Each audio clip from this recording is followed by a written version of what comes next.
आपादमौलिपर्यन्तं गुरूणामाकृतिं स्मरेत् तेन विघ्नाः प्रणश्यन्ति सिद्ध्यन्ति च मनोरथाः करोतु मम कल्याणं हरिर्हयमुखाभिराः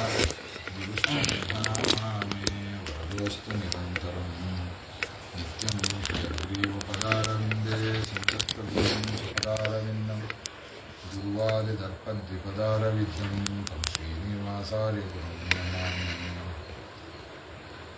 जन्माद्यस्य यतोऽन्वयादितरतश्चार्थेष्वभिघ्नस्वराट् तेने ब्रह्महृदायादिकवये मुह्यन्ति यं सूरयः तेजो वारिमृदाम्यथा विनिमयो यत्र त्रिसर्गो मृषा भावना स्वेन सदा निरस्तकोऽहं सत्यं परं धीमहि सृष्टिस्थित्यप्ययहानियतिदिशतमो बन्धमोक्षाश्च यस्मात् अस्य श्रीब्रह्मरुद्रप्रभृतिसुरनरद्वीषशत्वात्मकस्य विष्णोर्व्यस्ताः समस्ताः सकलगुणनिधिः सर्वदोषव्यपेतः पूर्णानन्दो व्ययो यो गुरुरपि परमश्चिन्तयेत्तं महान्तम् यस्वानुभावमखिल श्रुतिसारमेकम् आध्यात्मदीपमतिदितीर्षतां तमोन्दं संसारिणां करुणयाः पुराणगुह्यं तं व्याससूनुमुपयामि गुरुं मुनीनां।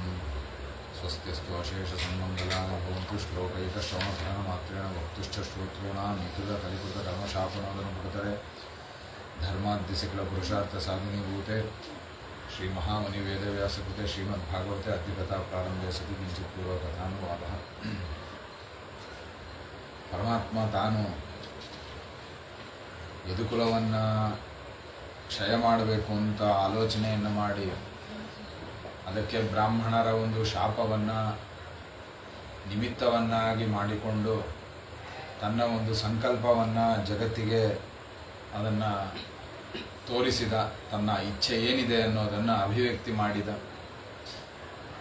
ಅದಕ್ಕನುಗುಣವಾಗಿ ಎಲ್ಲ ಯಾದವರು ತಮ್ಮ ತಮ್ಮ ಕರ್ಮಾನುಷ್ಠಾನಗಳಲ್ಲಿ ವಿಶೇಷವಾಗಿ ಸಾಧನೆಯ ಮಾರ್ಗದಲ್ಲಿ ಪ್ರವೃತ್ತರಾದಂತಹ ಕಾಲದಲ್ಲಿ ವಸುದೇವನಿಗೆ ನಾರದರ ಒಂದು ಉಪದೇಶದ ಒಂದು ಪ್ರಸಂಗ, ಆ ಉಪದೇಶದ ಪ್ರಸಂಗದಲ್ಲಿ ನಿಮಿಚಕ್ರವರ್ತಿಗೆ ನವಜಾಯಂತೆಯರು ಏನೊಂದು ಧರ್ಮದ ಉಪದೇಶವನ್ನು ಮಾಡಿದ್ರು, ಆ ಧರ್ಮೋಪದೇಶವನ್ನು ನಾರದರು ವಸುದೇವನಿಗೆ ಅದನ್ನು ನಿರೂಪಣೆಯನ್ನು ಮಾಡ್ತಾ ಇದ್ದಾರೆ. ಅದರಲ್ಲಿ ಹೇಳಬೇಕಾದರೆ ಕವಿ ಎಂಬುವಂತಹ ಮೊದಲನೆಯ ಆ ಜಾಯಂತೆಯರು ಮಾಡುವ ಎಲ್ಲ ಕರ್ಮಗಳನ್ನು ಪರಮಾತ್ಮನ ಪೂಜಾರೂಪವಾಗಿ ಅದು ಪರಮಾತ್ಮನಿಗೆ ಅರ್ಪಣೆ ಮಾಡೋದು ಒಂದೇನೆ ಈ ಭಯ ಪರಿಹಾರಕ್ಕೆ ಇರುವಂತಹ ಒಂದು ಮಾರ್ಗ, ಅಂದರೆ ಸಂಸಾರದಿಂದ ನಿವೃತ್ತಿಗೆ ಇರುವಂತಹ ಮಾರ್ಗ ಅದೊಂದೇನೆ. ಆ ಒಂದು ಕರ್ಮವನ್ನು ಮಾಡದೇ ಇದ್ರೇನೆ ಭಯಂ ದ್ವಿತೀಯಾಭಿನಿವೇಶತಃ ಅಂತ ಆ ಒಂದು ಎರಡನೆಯ ಒಂದು ಸ್ವಾತಂತ್ರ್ಯದ ಅಭಿಮಾನ ಏನಿದೆ ವಿಷಯಗಳಲ್ಲಿ, ಆ ಒಂದು ಅಭಿಮಾನದ ಪ್ರಯುಕ್ತವಾಗಿಯೇ ನಮಗೆ ಕರ್ಮದ ಬಂಧ ಅನ್ನೋದು ಬರೋದು. ಆದ್ದರಿಂದ ಎಲ್ಲವನ್ನ ಪರಮಾತ್ಮನಿಗೆ ಅರ್ಪಣೆ ಮಾಡಬೇಕು ಎಂಬುದಾಗಿ ಕವಿ ಅನ್ನೋರು ಹೇಳಿದ್ರೆ, ಹರಿ ಅನ್ನುವಂತಹ ಎರಡನೆಯ ಜಯಂತಿಯರು ಯಾವುದು ಭಾಗವತೋತ್ತಮ ಅಂತ ಕರೆಸ್ಕೊಳ್ತಾರೆ, ಆ ಭಾಗವತೋತ್ತಮತ್ವಕ್ಕೆ ಬೇಕಾಗಿರುವಂತಹ ಒಂದು ಅನುಷ್ಠಾನ ಎಂಥದ್ದು, ಹೇಗಿರಬೇಕು ಅನ್ನೋದನ್ನು ಅವರು ತಿಳಿಸ್ಕೊಡ್ತಾರೆ. ಏನು ಈ ಸಂಸಾರ ಧರ್ಮ ಅನ್ನೋದೇನಿದೆ, ದುಃಖಾದಿಗಳು ಏನಿದೆ, ಅವುಗಳಲ್ಲಿ ಮೋಹಗೊಳ್ಳದೆ ನಿರಂತರವಾಗಿ ಪರಮಾತ್ಮನ ಸ್ಮೃತಿಯಿಂದ ಆ ಒಂದು ಸಾಂಸಾರಿಕ ದುಃಖಗಳಿಂದ ವಿಚಲಿತನಾಗದೆ ನಿರಂತರವಾಗಿ ಪರಮಾತ್ಮನ ಕಡೆಗೆ ನಮ್ಮ ಇಂದ್ರಿಯಗಳನ್ನು, ದೇಹಗಳನ್ನು, ಎಲ್ಲಗಳನ್ನು ಅರ್ಪಣೆ ಮಾಡೋದೇನಿದೆಯಲ್ಲ, ಇದೇನೆ ಭಾಗವತೋತ್ತಮರ ಒಂದು ಲಕ್ಷಣ ಅಂತ ಅವರು ನಿರೂಪಣೆಯನ್ನು ಮಾಡುತ್ತಾರೆ. ಅದಾದ ಮೇಲೆ ಅಂತರಿಕ್ಷ ಎಂಬುವಂತಹ ಮೂರನೆಯ ಜಾಯಂತೆಯರು ಅವರು ಪರಮಾತ್ಮನ ಮಾಯಾ ಎಂಥದ್ದು ಅನ್ನೋದನ್ನು ನಿರೂಪಣೆ ಮಾಡ್ರಿ ಅಂತ ಅವರು ಕೇಳ್ತಾರೆ. ಯಾಕೆ ಅಂತಂದರೆ ಪರಮಾತ್ಮನ ಮಾಯಾ ಅನ್ನೋದು ಅದು ಮಾಯಿನಾಮಪಿ ಮೋಹಿನೀಂ. ಅದು ದೊಡ್ಡ ದೊಡ್ಡ ಮೋಹನೆ ಮಾಡುವಂತಹವರನ್ನು ಕೂಡ ಮೋಹನೆ ಮಾಡತ್ತೆ. ಅದು ಅಂತಹ ಒಂದು ಸಾಮರ್ಥ್ಯ ಆ ಪರಮಾತ್ಮನ ಮಾಯಾಗಿದೆ.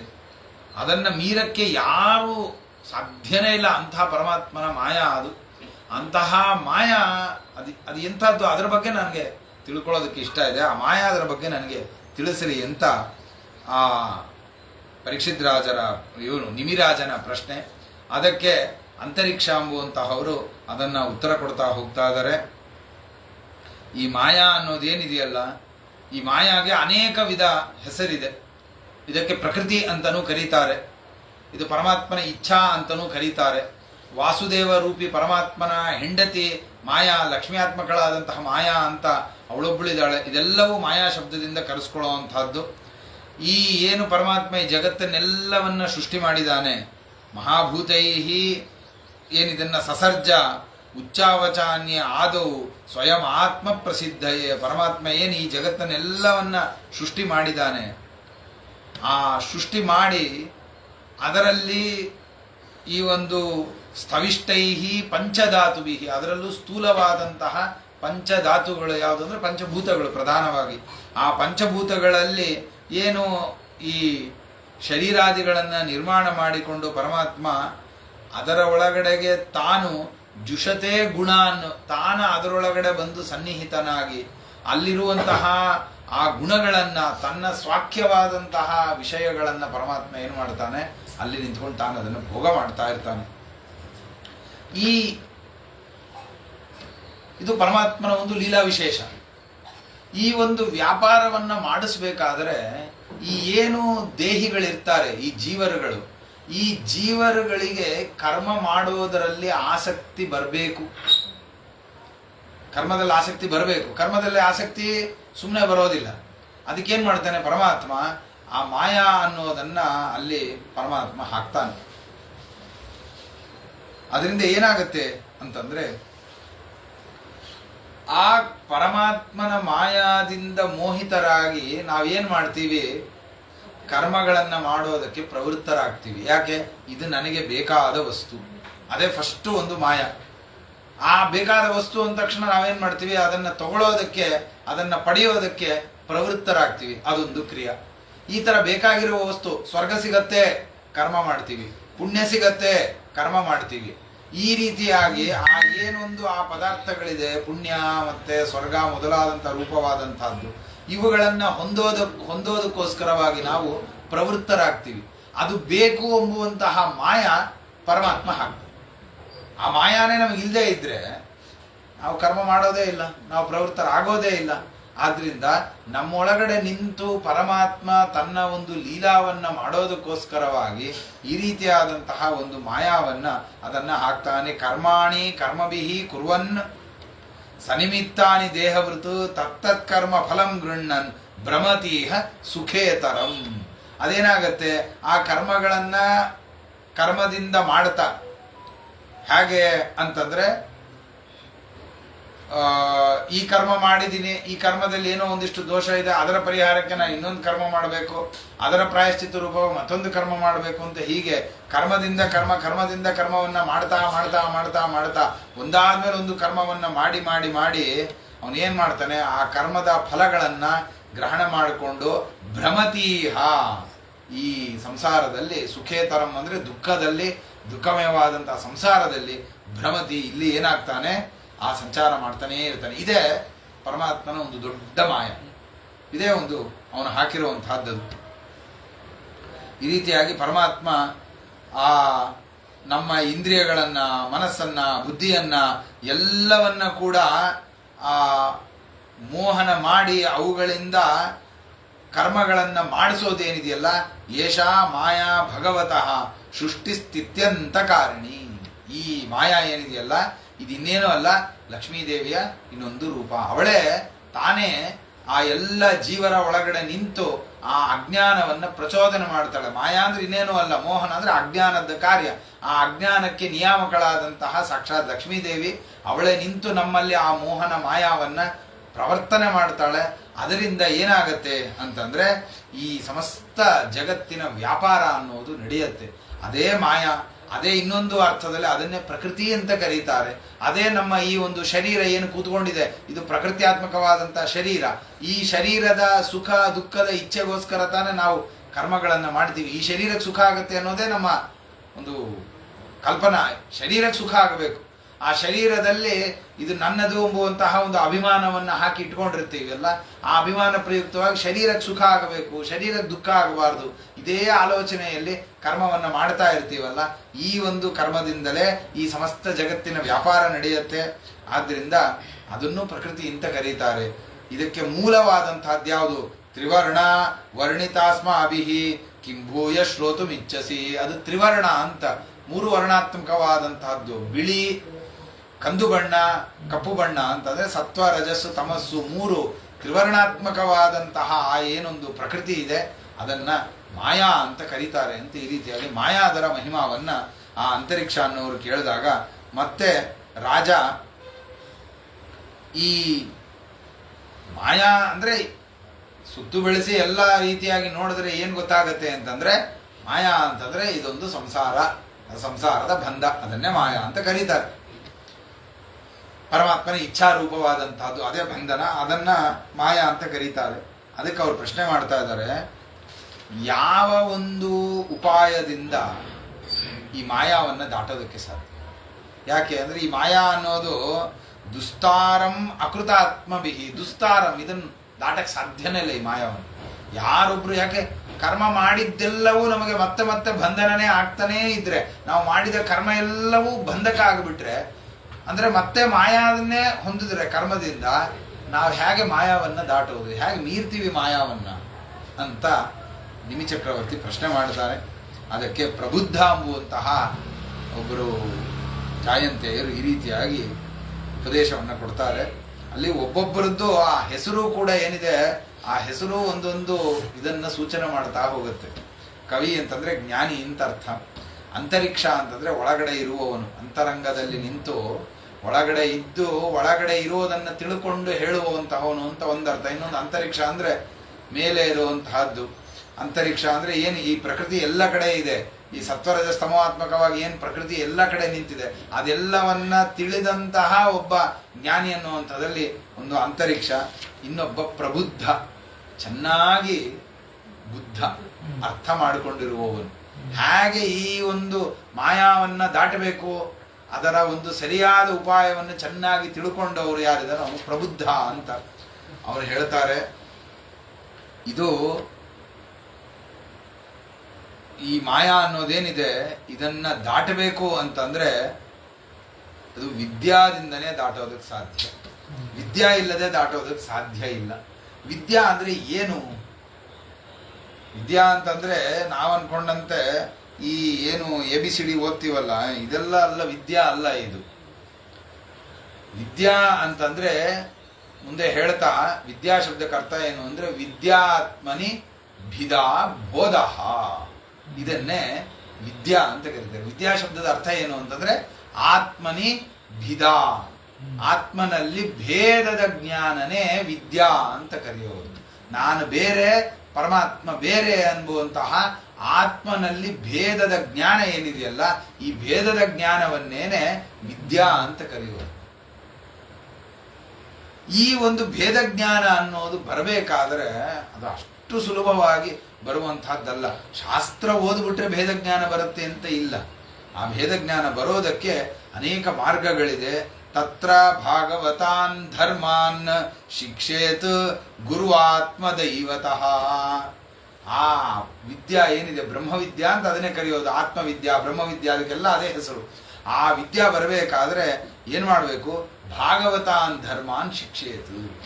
ಭಾಗವತ ಧರ್ಮಗಳನ್ನ ನಾವು ಅನುಷ್ಠಾನಕ್ಕೆ ತಂದ್ಕೊಳ್ಬೇಕು. ಅದು ಯಾರ ಮುಖಾಂತರವಾಗಿ? ಗುರು ಆತ್ಮ ದೈವತಃ, ಗುರುಗಳ ಒಂದು ಮುಖಾಂತರವಾಗಿ ಆ ಭಾಗವತ ಧರ್ಮಗಳನ್ನ ನಾವು ಶಿಕ್ಷೇತ್, ಅದನ್ನ ಅಭ್ಯಾಸ ಮಾಡಬೇಕು ನಾವು. ಅಮಾಯಯ ಅನುವೃತ್ಯ ಯೈಹಿ ತುಷ್ಯೇತ್ ಆತ್ಮ ಆತ್ಮದೋ ಹರಿಹಿ. ಯಾವ ಒಂದು ಅನುಷ್ಠಾನದಿಂದ, ಆ ಅನುವೃತ್ತಿಯಿಂದ ಪರಮಾತ್ಮ ಏನಾಗ್ತಾನೆ?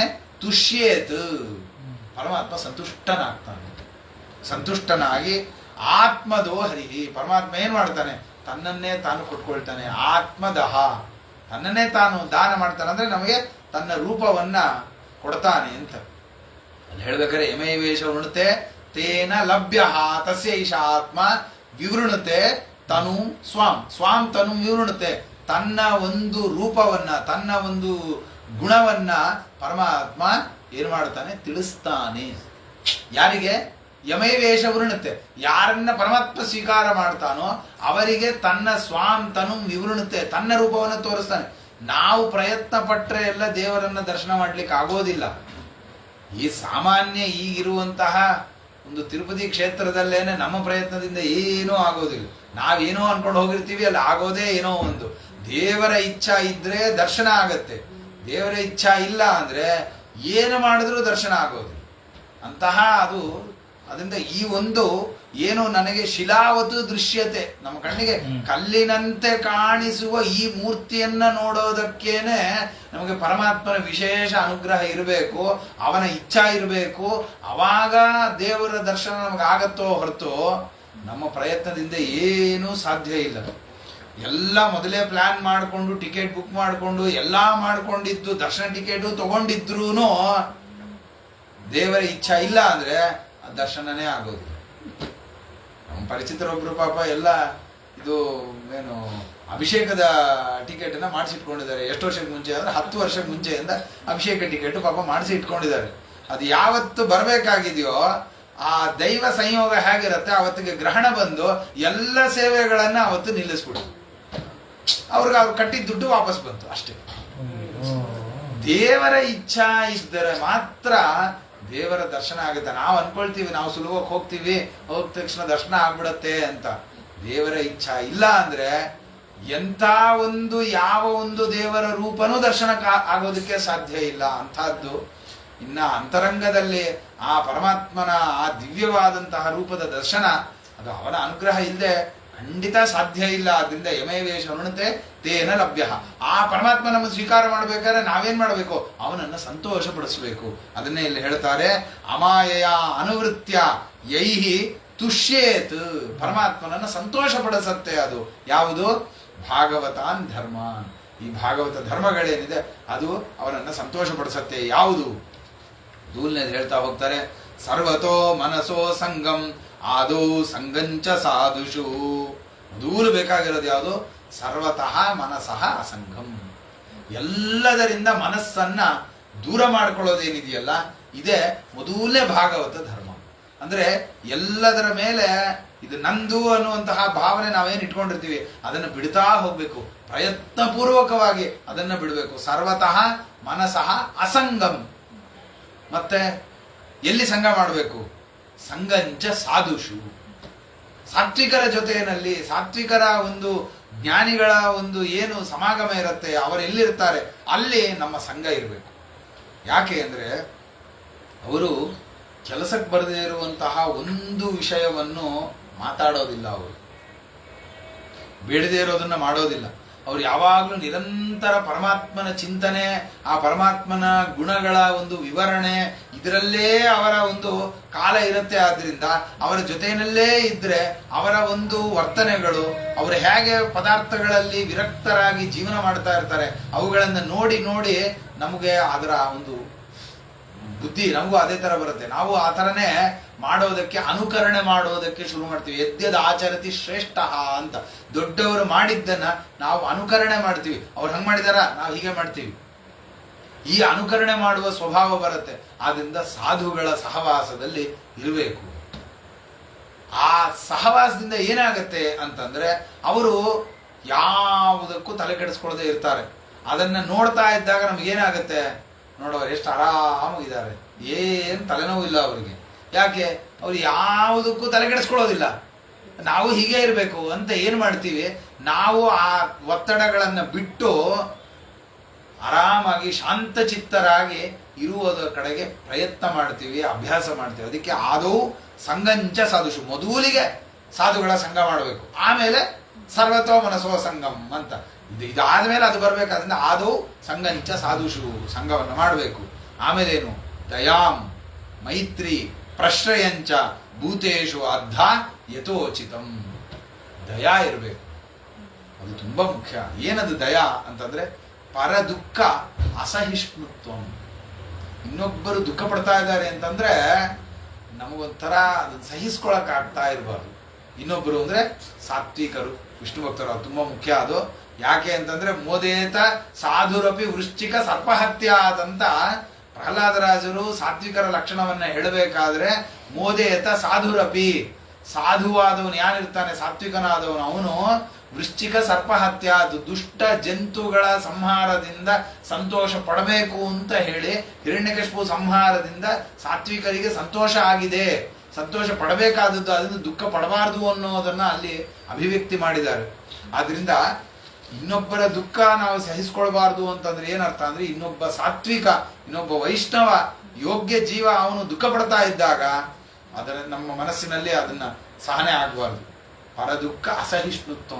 ಅದಕ್ಕೆ ನಮ್ಮ ಕೈಯಲ್ಲಿ ಆಗೋ ಸಹಾಯ ಏನಾರೇ ಆಗಿರ್ಲಿ, ಅದು ಏನ್ ಬೇಕಾದ್ರೆ ಇರ್ಲಿ, ಎಷ್ಟು ನಮ್ಮ ಕೈಲಾಗುತ್ತೋ ಆ ಒಂದು ಸಹಾಯವನ್ನು ಮಾಡೋದಕ್ಕೆ ಅಥವಾ ಅವನಿಗೆ ಆ ದುಃಖದಿಂದ ಪರಿಹಾರ ಮಾಡೋದಕ್ಕೆ ಉಪಾಯಗಳನ್ನು ಏನೋ ಒಂದು ನಮ್ಗೆ ಗೊತ್ತಿರೋದನ್ನ ಏನೋ ಒಂದು ಮಾಡಿ ಒಟ್ಟು ಅದನ್ನ ಮಾಡಬೇಕು. ಕೊನೆಗೆ ಏನೂ ಆಗ್ಲಿಲ್ವಾ, ದೇವರೇ ಅವನನ್ನ ಆ ದುಃಖದಿಂದ ಪರಿಹಾರ ಮಾಡಪ್ಪ, ದೇವರೇ ಅವನಿಗೆ ಅನುಗ್ರಹ ಮಾಡಪ್ಪ ಅಂತ ದೇವರಲ್ಲಿ ಪ್ರಾರ್ಥನೆ ಮಾಡಿದ್ರು ಕೂಡ ಅದು ಒಂದು ಆ ದುಃಖಕ್ಕೆ ನಮ್ಮ ಪ್ರತಿಸ್ಪಂದ ಅನ್ನೋದಿರತ್ತೆ. ಅದರಿಂದ ಇದು ದಯಾ ಅಂತ ಕರೀತಾರೆ. ಮೈತ್ರಿ ಸ್ನೇಹ ಯಾವುದರಲ್ಲಿ ಅಂದ್ರೆ ಸಾತ್ವಿಕರ ಜೊತೆಯಲ್ಲಿ ಪರಮಾತ್ಮನ ಗುಣದಲ್ಲಿ ಈ ರೀತಿಯಾಗಿ ಇರಬೇಕಾದಂತಹದ್ದು.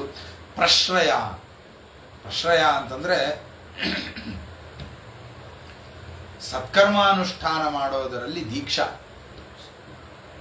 ಮತ್ತೆ ದುಷ್ಟಕರ್ಮಾಚರಣೆ ಮಾಡೋದರಲ್ಲಿ ಲಜ್ಜಾ. ಕೆಟ್ಟ ಕರ್ಮ ಮಾಡ್ತೀವಿ ಅಂದ್ರೆ ಒಂಥರ ನಾಚಿಕೆ ಆಗ್ಬೇಕು, ಛೇ ನಾನು ಏನು ಇಂಥ ಕೆಲಸ ಮಾಡ್ತಾ ಇದ್ದೀನಿ ಅಂತ ಆ ನಾಚಿಕೆ ಬರಬೇಕು, ಇದೆಲ್ಲ ಇರಬೇಕು.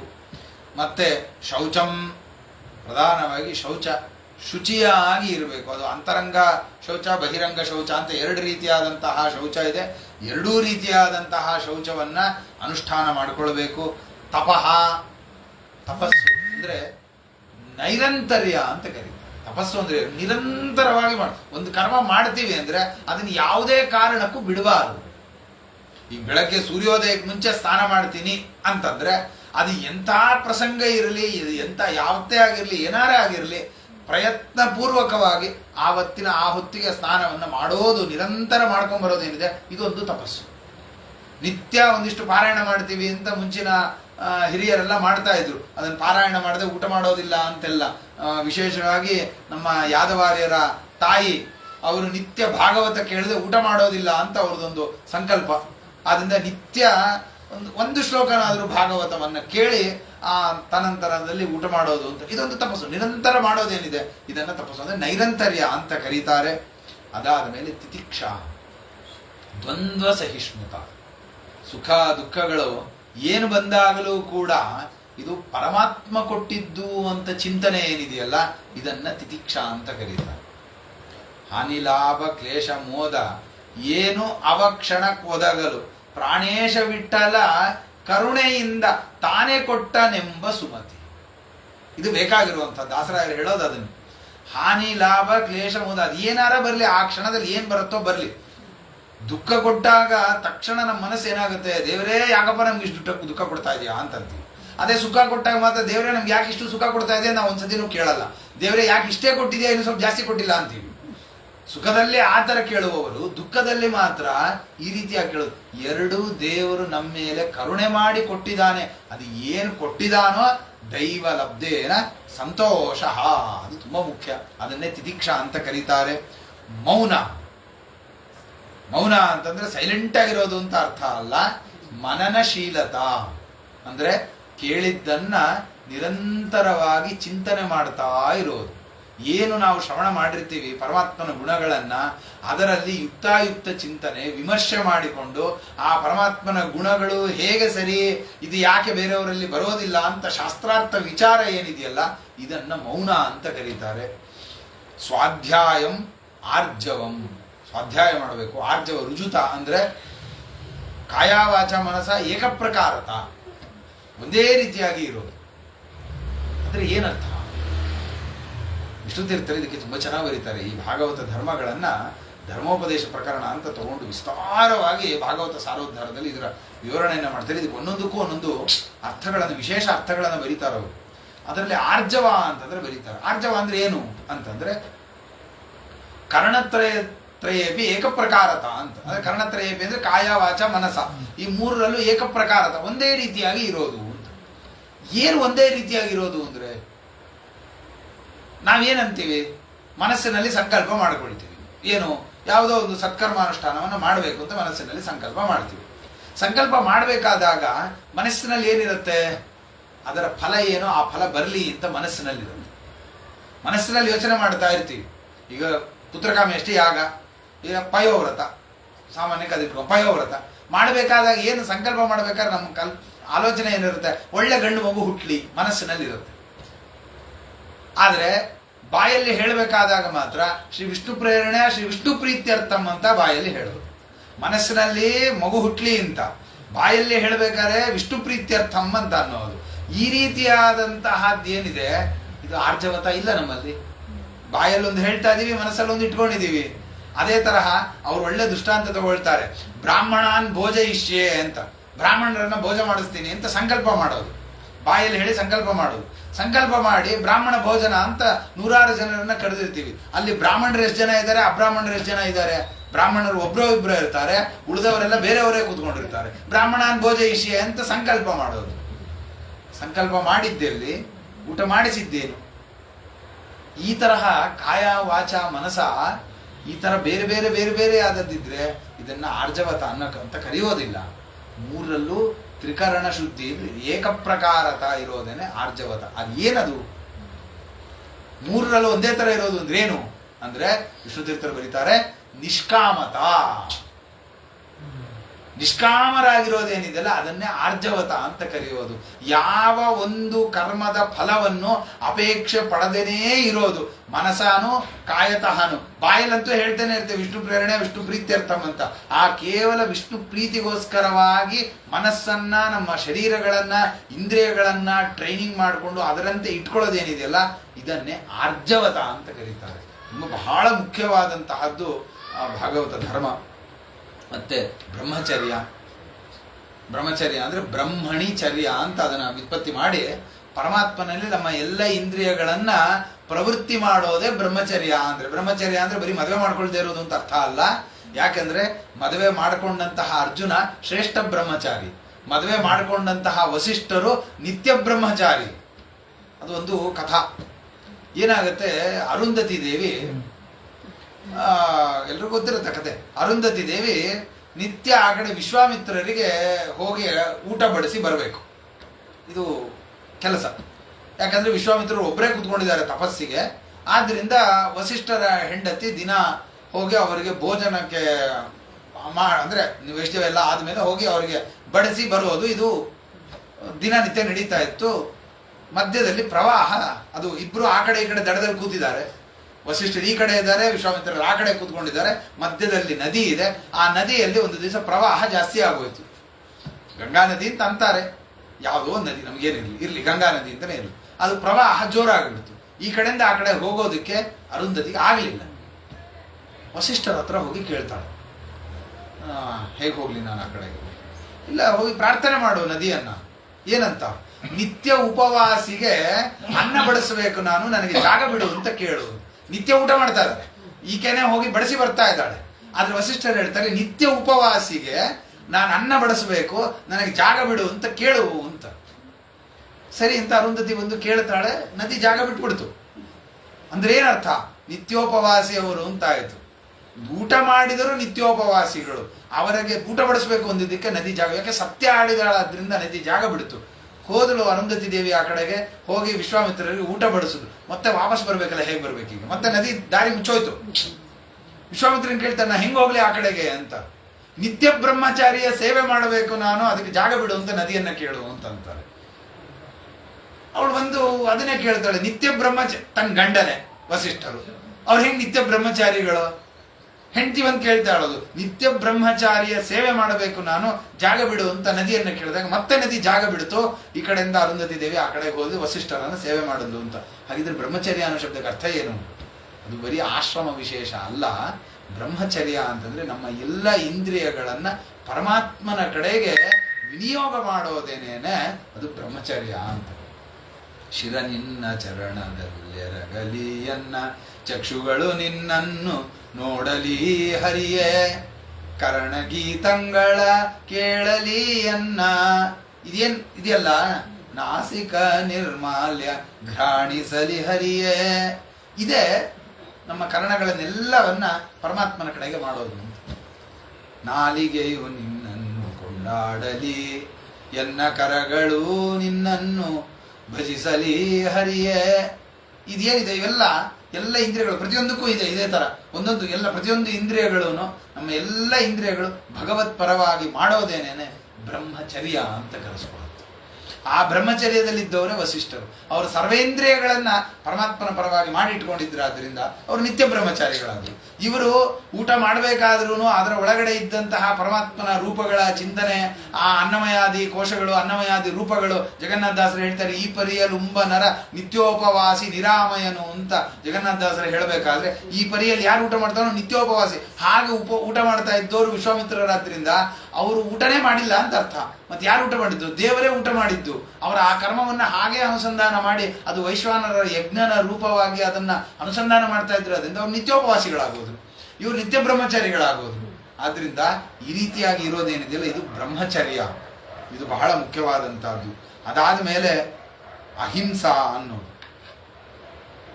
ಈ ಅಹಿಂಸಾ ಅನ್ನೋದೇನಿದೆ ಇದು ಹೆಸರು ಮೇಲ್ನೋಟಕ್ಕೆ ಕೇಳಿದಂತೆ ಇನ್ನೊಬ್ಬರಿಗೆ ಯಾರಿಗೂ ಹಿಂಸೆ ಮಾಡದೇ ಇರೋದು.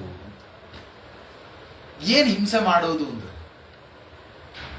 ವಿಷ್ಣು ತೀರ್ಥರ ವ್ಯಾಖ್ಯಾನ ಇದಕ್ಕೆ ತುಂಬಾ ಬಹಳ ಮುಖ್ಯ. ಭಾಗವತ ಧರ್ಮಗಳನ್ನು ಅರ್ಥ ಮಾಡ್ಕೊಳ್ಬೇಕಾದ್ರೆ ಸರಿಯಾಗಿ ಅರ್ಥ ಮಾಡ್ಕೊಳ್ಬೇಕು. ಇಲ್ಲದ್ರೆ ಬರೀ ಸುಮ್ಮನೆ ಮೇಲ್ನೋಟದ ಅರ್ಥವನ್ನು ತಗೊಂಡು ಅಹಿಂಸಾ ಅಂದ್ರೆ ಯಾರಿಗೂ ಹಿಂಸೆ ಮಾಡದೇ ಇರೋದು, ನಿರುಪದ್ರವಿ, ಇನ್ನೊಬ್ಬರಿಗೆ ಉಪದ್ರವ ಮಾಡದೇ ಇರೋದು. ಉಪದ್ರವ ಅಂದ್ರೆ ಏನು? ನಾವು ಶಬ್ದಗಳನ್ನ ಬೇರೆ ಬೇರೆ ಆಡ್ತಾ ಇದೀವಿ ಅಷ್ಟೇನೆ. ಹಿಂಸಾ ಮಾಡದೇ ಇರೋದು, ಹಿಂಸಾ ಅಂದ್ರೆ ಏನು, ಉಪದ್ರವ ಅಂದ್ರೆ ಏನು ಅಂದ್ರೆ ಯಾವ ಒಂದು ಜೀವಿಗೂ ಯಾವ ಒಂದು ಪ್ರಾಣಿಗೂ ಇವನಿಂದ ನನಗೆ ತೊಂದರೆ ಇದೆ ಅಂತ ಆ ಪ್ರಾಣಿಗಳಿಗೆ ಅನ್ನಿಸ್ಬಾರ್ದಂತೆ. ಅದೇ ನಿರುಪದ್ರವಿ. ಏನ್ ಮಾಡ್ತೀವಿ ಸಾಮಾನ್ಯವಾಗಿ, ಒಂದು ಬೆಕ್ಕೋ ನಾಯಿನೋ ಎಲ್ಲೋ ಮಲ್ಕೊಂಡಿರುತ್ತೆ, ಅದು ಪಾಡಿಗೆ ನಿದ್ದೆ ಮಾಡ್ತಾ ಇರುತ್ತೆ. ನಾವೇನ್ ಮಾಡ್ತೀವಿ? ಬೇಕು ಅಂತ ಅದನ್ನ ಹೈ ಅಂತೀವಿ, ಅದು ಬೆಚ್ಚು ಬಿದ್ದು ಎದ್ದು ಓಡತ್ತೆ. ಇದೇನಾಯ್ತು? ಅದಕ್ಕೆ ನಾವು ಉಪದ್ರವ ಕೊಟ್ಟಂತೆ. ನಾವೇನು ಮಾಡಲಿಲ್ಲ, ಅದನ್ನ ಹೈ ಅಂದಿರೋದು ಅಷ್ಟೇನೆ. ನಾವು ಆ ಹೈ ಅಂದಿದ್ದೇನಾಯ್ತು? ಆ ಪ್ರಾಣಿಗೆ ಹಿಂಸೆ ಆಯ್ತು, ನಾವು ಅದಕ್ಕೆ ಉಪದ್ರವ ಕೊಟ್ವಿ. ಹಾಗೆ ಯಾವ ಒಂದು ಪ್ರಾಣಿಗೂ ನಮ್ಮಿಂದ ಭಯ ಅನ್ನೋದು ಇರಬಾರದು, ಹಾಗೆ ನಾವು ಇರಬೇಕು. ಇದು ಒಂದು ಅರ್ಥ ಆಯ್ತು. ಇದಕ್ಕಿಂತ ವಿಶೇಷ ಅರ್ಥ ಮಾಡ್ತಾರೆ ವಿಷ್ಣು ತೀರ್ಥರು. ಹಿಂಸಾ ಅಂದ್ರೆ ಏನು ಅಂತಂದ್ರೆ ನಾವು ಇನ್ನೊಬ್ಬರ ಮೇಲೆ ಮಾಡಿಕೊಳ್ಳುವ ಕೋಪನೇ ಒಂದು ಹಿಂಸಾ. ನಾವು ಇನ್ನೊಬ್ಬರ ಮೇಲೆ ಕೋಪ ಮಾಡ್ಕೊಂಡ್ವಿ ಅಂದ್ರೆ ಅವ್ರಿಗೆ ದುಃಖ ಆಗತ್ತೆ, ಅವ್ರಿಗೆ ಕಷ್ಟ ಆಗತ್ತೆ. ನಾವು ರೇಗ್ತೀವಿ, ಬೈತೀವಿ, ಕೋಪ ಮಾಡ್ಕೊಂಡಿದೀವಲ್ಲ, ಅವ್ರಿಗೆ ದುಃಖ ಆಗ್ತಾ ಇದೆ, ಉಪದ್ರವ ಕೊಡ್ತಾ ಇದೀವಿ. ಆದ್ರಿಂದ ಅಹಿಂಸಾ ಅಂತಂದ್ರೆ ಏನು ಅಂದ್ರೆ ಕ್ರೋಧ ತ್ಯಾಗ, ಕೋಪವನ್ನ ಬಿಡೋದೇ ಅಹಿಂಸಾ ಅಂತ ಈ ಭಾಗವತ ಧರ್ಮವನ್ನ ಅಲ್ಲಿ ಹೇಳ್ತಾರೆ. ಅದಾದ ಮೇಲೆ ಸಮತ್ವಂ ದ್ವಂದ್ವ ಸಂಜ್ಞೆಯೋಹೋ. ಸಮತ್ವ ಹಿಂದೆ ಹೇಳಿದ ತಿತಿಕ್ಷಾನೇ ಇನ್ನೊಂದು ಅದರದ ವಿವರಣೆ. ದ್ವಂದ್ವ ಸೌಮ್ಯೋ, ದ್ವಂದ್ವ ಅಂತ ಕರೀತಾರೆ. ಯಾವುದು? ಸುಖ ದುಃಖ, ಲಾಭ ಲಾಭ, ಜಯ ಜಯ, ಇದೆಲ್ಲ ಏನಿದೆಯಲ್ಲ ಇವೆಲ್ಲವೂ ದ್ವಂದ್ವಗಳು ಅಂತ ಕರೀತಾರೆ. ಈ ಎಲ್ಲ ದ್ವಂದ್ವಗಳಲ್ಲಿ ಸಮತ್ವ. ಸಮತ್ವ ಅಂದ್ರೆ ಏನು? ಎರಡು ಒಂದೇ ಅಂತ ತಿಳ್ಕೊಂಬಿಡೋದು. ಸುಖವನ್ನು ದುಃಖ ಅಂತ ತಿಳ್ಕೊಂಬಿಡೋದು, ದುಃಖವನ್ನು ಸುಖ ಅಂತ ತಿಳ್ಕೊಂಬಿಡೋದು. ಇದು ಭ್ರಾಂತಿ ಆಯ್ತು. ಇದು ಸಮಚಿಂತನೆ ಎಲ್ಲ ಆಗುತ್ತೆ. ಅಥವಾ ದುಃಖ ಬಂದಾಗ ಸುಖ ಆಗಿದೆ ಅಂತ ತಿಳ್ಕೊಳ್ಳೋದು, ಇಲ್ಲ ಸುಖ ಬಂದಾಗ ದುಃಖ ಆಗಿದೆ ಅಂತ ತಿಳ್ಕೊಳ್ಳೋದು, ಇದು ಸಮಚಿಂತನೆ ಅಲ್ಲ.